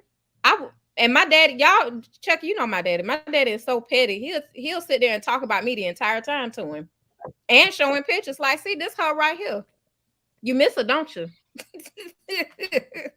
That's just how petty he is. I do have a question for y'all though. When we gonna get to the how soon is too soon for the sex part? Because I've been waiting for that portion of the show to come. That's literally what I was saying. Go ahead and skip to it right now. That's what I was getting ready to segue into was how soon is too soon for sex. But I was gonna segue into I may not have had sex. We're just walking straight into it. We get to skip the money line. We get to skip the money line. But the thing is, how soon is too soon for sex? For me, honestly, if I invite you on a date and I pay for that first date, and then at the end of that date, I'm not getting no head or nothing from that date, bitch, we ain't after somebody said as soon as that thing get wet. I'm just saying, my dick been hard this whole entire first date. Why the fuck you ain't sucking it? I want to fucking know. That's my personal opinion. Why you ain't trying to? Why ain't trying to give me no samples? Like you ain't trying to lick my balls. You ain't trying to touch my gooch. Nothing. Like you just straight up rude. I done paid for this whole motherfucking thing. This shit was $250 goddamn dollars, and your ass ain't trying to lick nothing. No, I got a problem. I got a serious problem. Let me tell you this, and I know that I'm weird, but I really just choose at random when I choose to want to do it. I could lay next to you butt naked and not fuck you. I don't know what it is. Or I could be like, you know what? This is going to be the time that this is going to happen.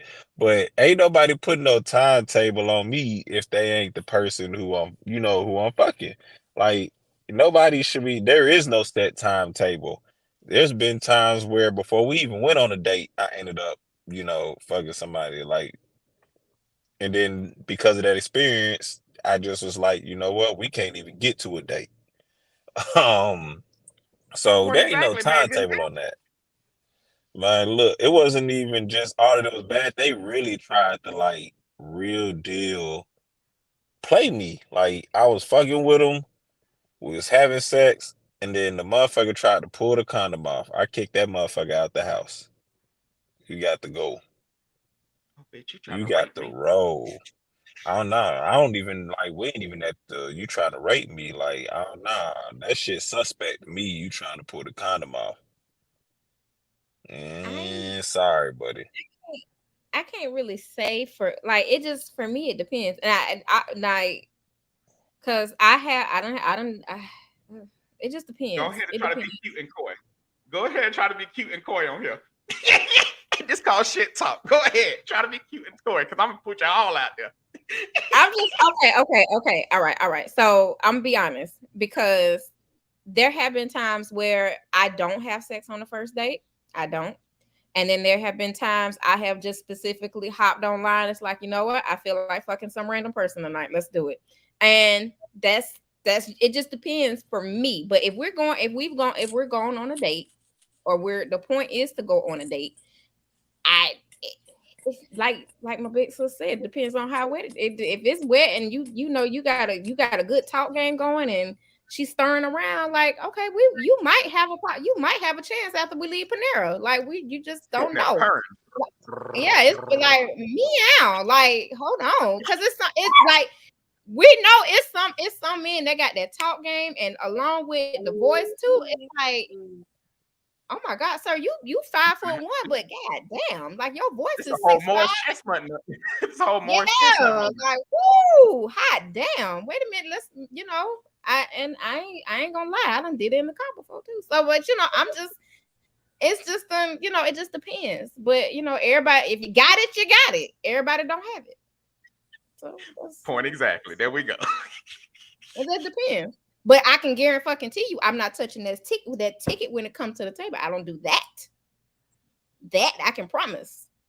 Look, it just depends, man. Like, if your ass is flat, you might have to carry your own motherfucking bill. Like, if you done sat on the counter and tooted that thing and then false flagged the booty, and then you get around me and that hoe flat as an iron board, Man, your ass gotta go ahead and pay for this ticket real quick. That's one thing I let people know up front. Like, look, I don't know what you're gonna look at when I walk away, because all you're gonna see is some legs and some thigh meat. That's it. Back. That's all I got. And look, but here's the thing. If you come in, there are certain situations to where, like, if you ain't got no ass and you carry it well and your face card approved and everything else, then cool. But if you done false flag this motherfucker and you wasn't 100 with it, yeah, buddy, man, you look like you done got you a $70 steak and man, you had two shots.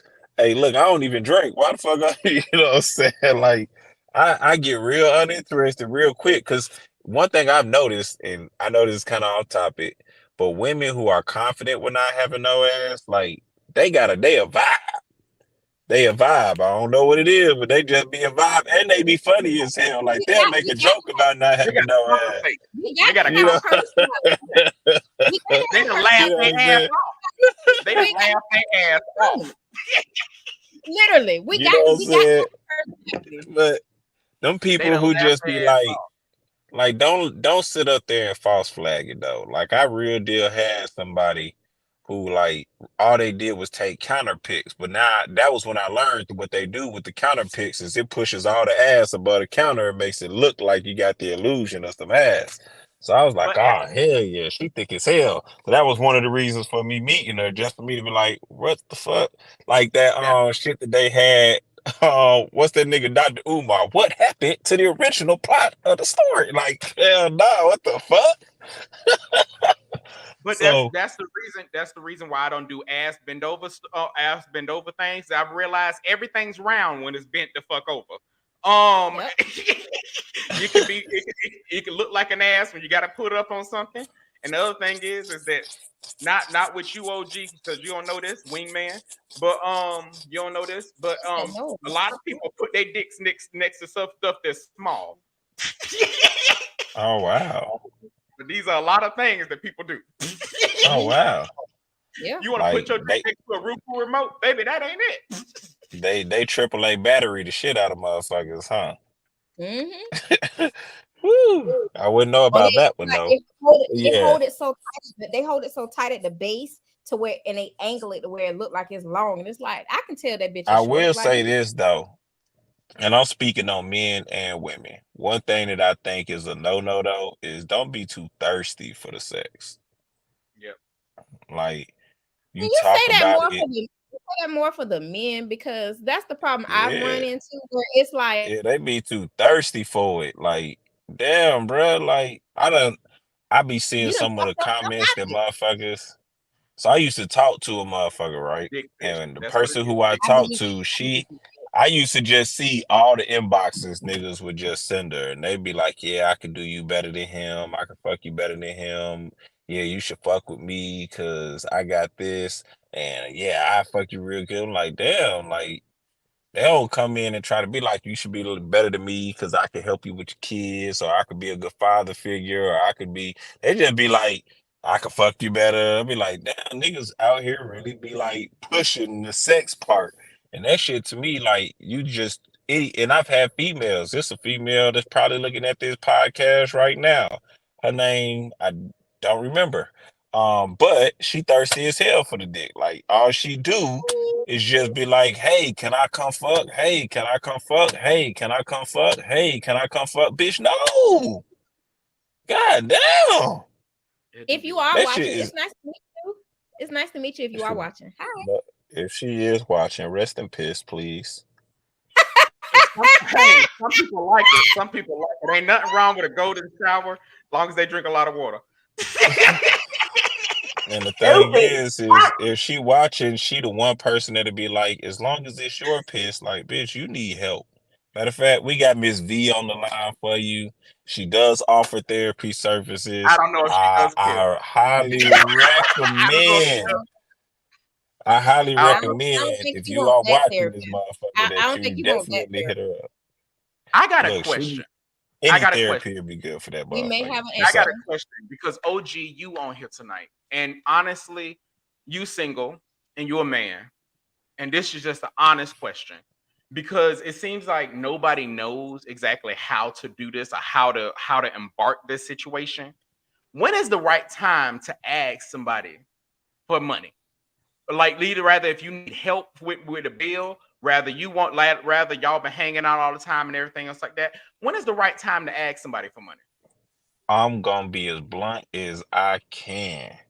Don't ask me for shit. And if we not in no relationship. And the reason I say that is that is what no, he said that he's asking when is the right time. So that's from single all the way going forward. So first off, we need to be in a relationship and we need to be well established in the relationship. And I'm saying that means that if we just got in a relationship yesterday, don't be telling me about how your light's finna get cut off the next day, because now we got to rescind this contractual agreement that we just made on the phone yesterday, because I just ain't feeling it. And here's the reason why. Because I can say over the past year, I have probably helped people with nearly $20,000 to $30,000 worth of assistance. And it is getting to a point to where it is getting excessive. And I want to be able to know that you like me for me. I want to be able to know that you're not looking at me for a pocketbook. And here's the thing. I feel like if you already, like before we get in a relationship, if you already holding it down, if you already been holding your own, and then I see you need something, oh, you ain't even got to fucking ask. You don't even gotta ask me. If I see you need it, and I see, you know what I'm saying, you've been holding it down, you got a stable job, you make, responsible decisions, I got you. But let's just be real. Most of the motherfuckers be smoking weed all month. Most of the motherfuckers be out going to the club all month, popping bottles all month. And then they'll turn around and be like, I need help with my bills. I'm sorry, I just can't do it. In my position, you need to come already squared away. Once we good and in a relationship, we on solid grounds, and I think I'm trying to move forward with you. If you need something, let me know, because I got you. Now, there are some times where I like to offer, I guess. Let's just do that. Like, if you need something and I hear you need it, and I like you, there'll be times where I just take care of it for you. You don't have to ask me. You don't have to do any of that. I really like that, because now I don't feel like you played on my kindness. I feel like what happened is you had a situation, I peeped the situation, and I made a conscious decision to help.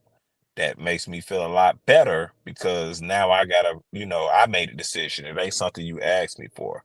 But asking me flat out for money before we like on real stable and solid grounds is a no-go for me. And if you do it, you gonna get ghosted. I'm not even gonna break up with you in the traditional fashion. I'm just gonna be a no-call, no-show to the motherfucking relationship. So after 3 days, just like a job, you are no longer in a relationship no more. See, with me, I think I'm completely different. And the reason why I'm completely different, because I'm gonna be the motherfucker that's asking for money. But this is the reason why I'm completely different. Because the thing is, for me, because I mean, like, how my idea of dating, you never talk to one person at one time. Hold on, Elisa asked a question. She was like, "But can you ask her for cat?" Yeah. I will. Can you ask her for that? I'm gonna answer that real quick for her. We can disregard that. No, I'm definitely gonna be blowing her. I don't ask women for sex. I don't never go, "Can you give me some coochie, please?" That shit's so lame to me. Like, we either gonna be on the same wavelength that we fucking, or we not. I don't be like, "Hey, can I get a crumb of coochie tonight? Can I get a crumb of pussy?" Like, we just not doing that. That's what I said.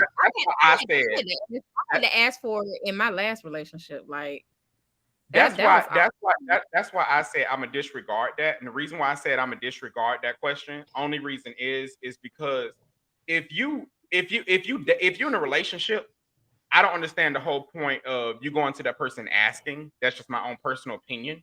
If and you're in a relationship, you all should add on to that.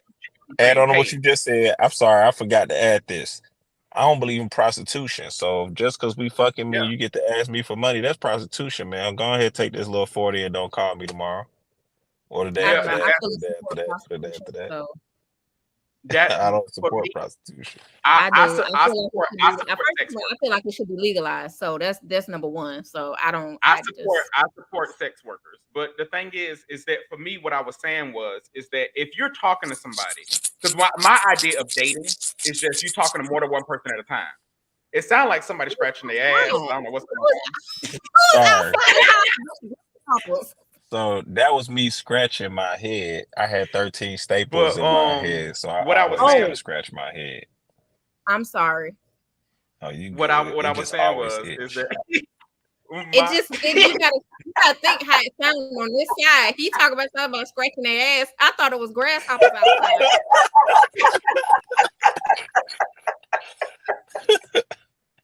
I really thought it was.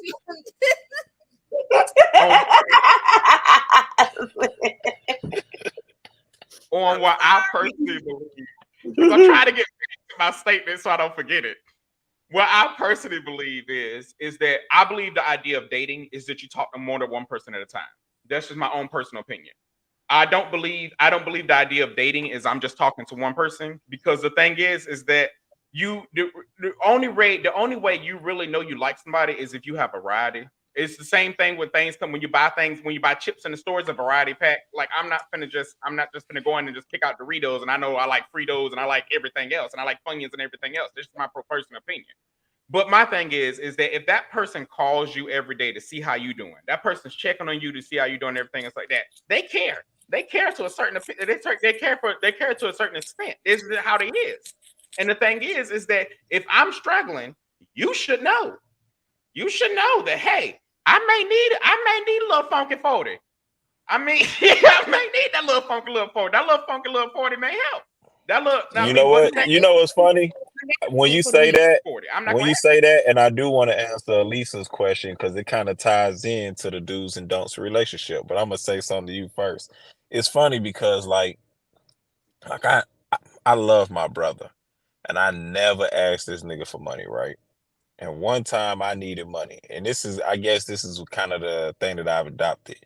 Do you know I asked this nigga for $100 because I was with somebody and they ended up moving out. So we had an arrangement. We would split the rent, but I would pay for all the utilities and all the cell phones and internet, like water, all that bullshit. But we would just only split the rent. This motherfucker left 5 days before the utilities was due, and when they left 5 days before the utilities was due, 5 days before the utilities was due, we ended up what's it called? When they left 5 days before the utilities was due, I ended up needing help with the rent. So I asked my brother for $100, told him I'd pay it back in a week. Why this nigga tried to put me on a whole well, let's talk about your budget for the next month and why did you get into this situation and So I learned real quick that I don't really ask for nobody, and I don't expect nobody to see my struggle. Now Lisa asked me a question and she said, 13, what did you get hit with? And the simple answer to that is a milk crate to the back of the head several times, because I did exactly what we've talked about on this whole thing, which was deal with a certain type of woman who did certain type of things, who put me in a certain type of situation to where she was living with another nigga, but invited me over because she told me that she was pregnant by me, but she wasn't. So I went over there to go over there, just kind of check and see what the doctor said. We didn't fuck, we didn't do any of that. Actually was sitting in the living room and watching Miss Doubtfire, and then we was finna get ready to go buy Mafia 6 CD because they just dropped it. And not knowing that she lived with another nigga, the nigga came home and then him and his brother jumped me. So because the nigga got mad because I kept fighting even after they was hit me in the back with pieces of wood till they broke in half, and then the other pieces of wood till they broke in half, they ended up hitting me in the head with a milk crate 7 times. So, wow. Yep. And when can I ask when did this happen? This happened in 2012. Oh, okay. But And ever it's since and then, still bothers you to this day? even though to this day, like it always feels so, you know how like a mosquito bite feels, where it's irritation. It's not itch, but it makes you scratch it because of the irritation type Right. feeling. That's how it feels in the spot where they did it. And I always have to scratch the back of my head. Always. I'm always doing that. I'm So sorry for laughing. I'm sorry for laughing. I'm so sorry. I'm so sorry. I'm so sorry for laughing. So, you know, she said, was that attempted murder? No, that wasn't attempted murder, but like they tried to press charges against him. And I went to court and was like, nah, man, I'm not gonna testify against him. I'm not gonna do all of that because I don't agree with the charges. You know, That was I crazy. had to put myself in his position.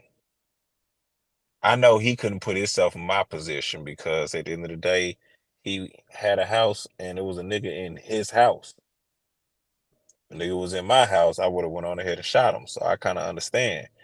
So we both was just in a fucked up situation. And after I got out the hospital, she tried to go MIA. So I pulled up at her job. We was both managers at McDonald's then, just at different ones. We were both GMs. And she ain't come out. So I was just like, I air this whole motherfucking McDonald's out. For real. If she don't come from out back, all of y'all gonna get shot. So then she finally came out and then spoke to me. And come to find out that she knew that she had a strong feeling. She was dealing with us both that it was his baby, but he told her to get an abortion. So she told me it was my baby because she knew I would take care of my kids. I don't know. I would have just gotten an abortion if it was two fathers. I'm like, you know what? Let me just not be messy. I'm just going to go ahead and get. You named the father. You named the baby after both. I mean, there was Chucky. There was once upon a time where that was actually going to be the problem, and it was for the motherfuckers.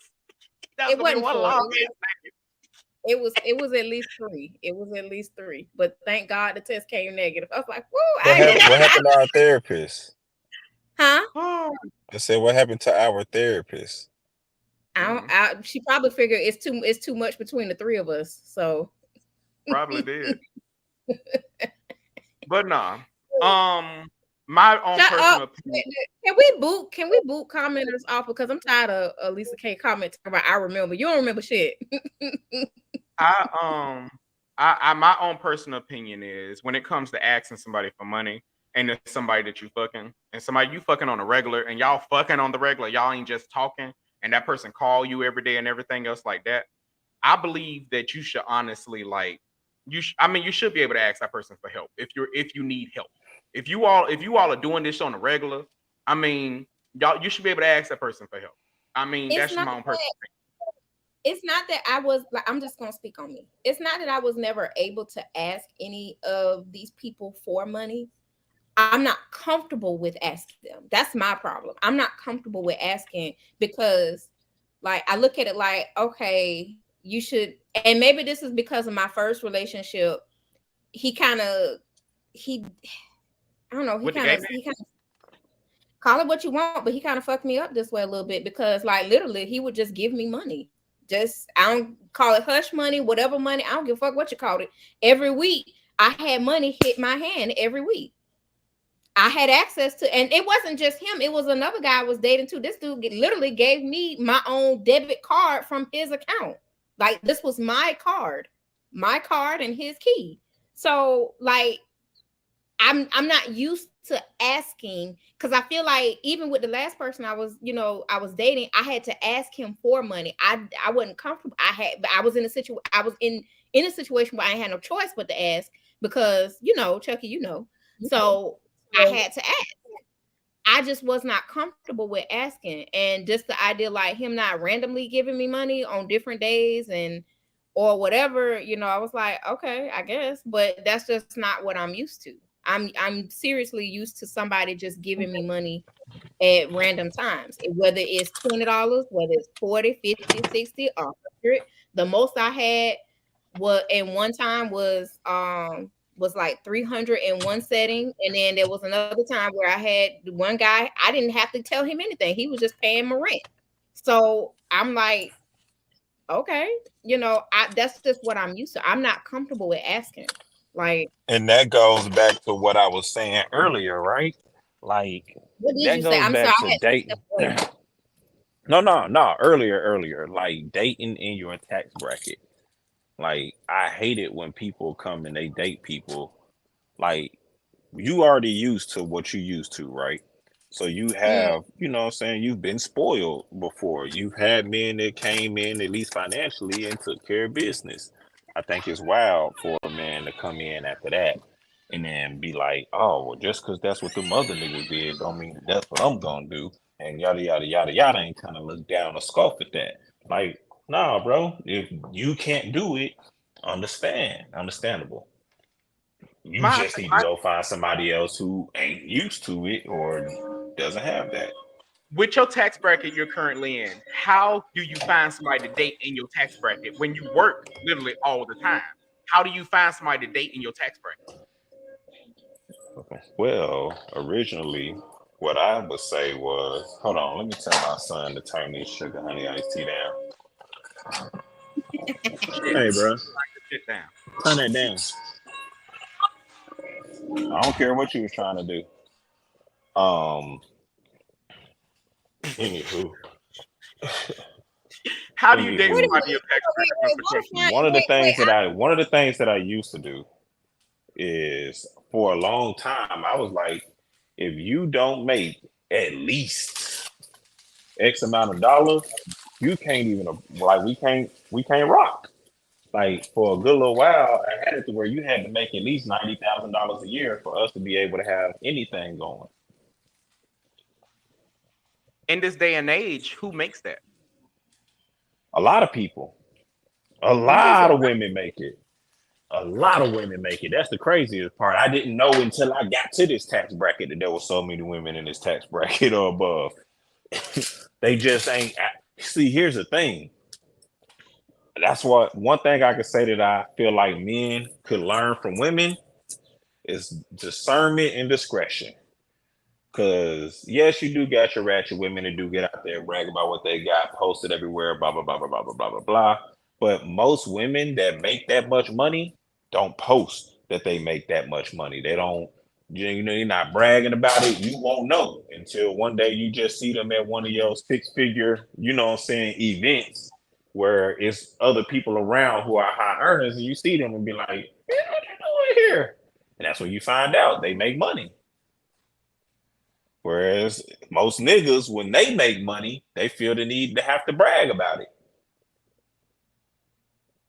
So it's literally a lot of women out there who make the money that I say you got to be able to make in order to be able to talk to me. It's a lot of them. It's just, people just got to look for them. Time out.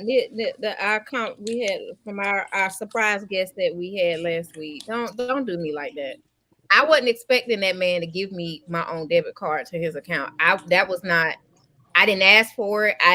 It was just, I came to the house one day and it was sitting on the table and I was like, "Oh, you forgot to put your card in your wallet." He was like, "No, that's yours." I was like, "Oh, okay, thank you." And for me, I mean, what was you supposed to say? No, don't give me. Nah, bro. Yeah. Yeah. Double dose. You know me. That was always normal for me. I always dated guys that sell drugs and did all these things, and was in the Navy and did things for that. So it was always normal for me. It wasn't anything abnormal for somebody to pay my bills. They was giving both of us money to go out to eat and pay car notes at a time. But the thing is, it was normal. It wasn't anything. But to me, it's not normal for somebody not to do that. It's like, okay, what's wrong with you? I'm done talking to you. And I'd be like, okay. And the thing is, for me, I'd be like, okay, cool, right? Because I've met so many people, and here's, I guess, the reason why. For me, I get in situations to where I am always helping people to do this, do that, whatever it is. But then when it comes time for me and I'm struggling or I'm fucked up or I hit hard times, those same people I help can't do shit for me but pray for a nigga. That's all they could do. They could just pray for me. And that's when I stopped being like, you know what? That's why I was like, I need to date somebody who's like me. Because if I pay somebody who made $90,000 a year and drop me bills or something like that, or if I take care of her, then if I ever hit a hard time, I know she can come back and fuck with me equally yoked. You know what I'm saying? But if I fuck with somebody who on Section 8 and can't really pay their own bills and I'm constantly fucking with them and putting them in position, and all they doing is just using my money and just going out and living life and not trying to move forward or not getting nowhere with it, then when it's time for me to need something, they can't help a nigga. Like, I'm just out here on my own. And that really gets stressful because what happens is your mind goes from, all right, I'm out here doing this to why the fuck am I even with this motherfucker? Like, I help you, I do this for you. As soon as it come time around for me, I can't depend on you to do anything.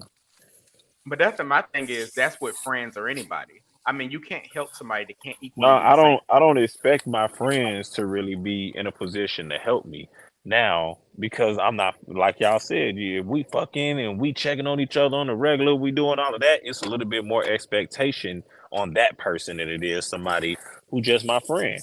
Like, I knew my friend was broke. I chose a broke friend. I could accept that. But I'm not obligated, or I don't feel like there's any type of responsibility to make sure that friend's bill is paid. Now, if I got it and my friend need it, then cool. But when I'm with somebody and I feel like it's a responsibility to make sure that they not fucked up or anything like that, and if I ever get fucked up, you can't do it in return, we're gonna have problems. Because it's gonna be like, what the fuck you been doing when I've been making you, putting you in position to not be fucked up all these times? Yeah, that's true. That's 199% true.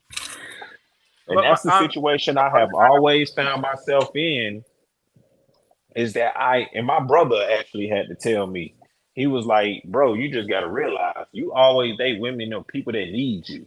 I was like, damn. First I was combative. I was like, no, the fuck I don't. And then once I started naming all the women, once he started naming all the women, it was like, damn, I really do date motherfuckers who need me. All the time. I'm picking the same. That's why I said that. I'm sorry. I'm sorry. I got a question. So because I've heard men say this before, and it's just me because. So my question is, why is that a common thing with men? Why is it that like y'all will be financially up here, so to speak, but y'all go and pick women who are like, I hate to say at the bottom, but kind of like, you know, and I got a good answer for that one. I've always wondered that because I'm as a woman, like I don't like you can't help who you kind of fall for, and I've definitely fallen for people who, you know, wasn't like in the pay scale of where I would have, you know, where I would date somebody at, but they also weren't, what's the word I'm looking for? Like they also didn't have that bottom out mentality neither, where it's like, yeah, I'm not going to ask you, I'm not going to have you do X, Y, and Z because you're a woman and all this other stuff. But I've always wondered that. Like, why is that something that men go for? Because they have Captain Save-A-Hoe syndrome. I got you on that answer. So no, that's not what it is. That's not what it is. I'm gonna tell you exactly what it is. One of the things that make men feel good, really, really good, is knowing that not only that their woman needed them, but that they was able to meet that need. Now, that's like, if you ask any man out here, they like, I love when I get to come through, because it ain't Captain Save-A-Hoe like y'all do it, but you want to be able to be that person who your woman can lean on and know that you can be able to do it and see that smile on her face after you come through. Men have a real deal need to feel needed.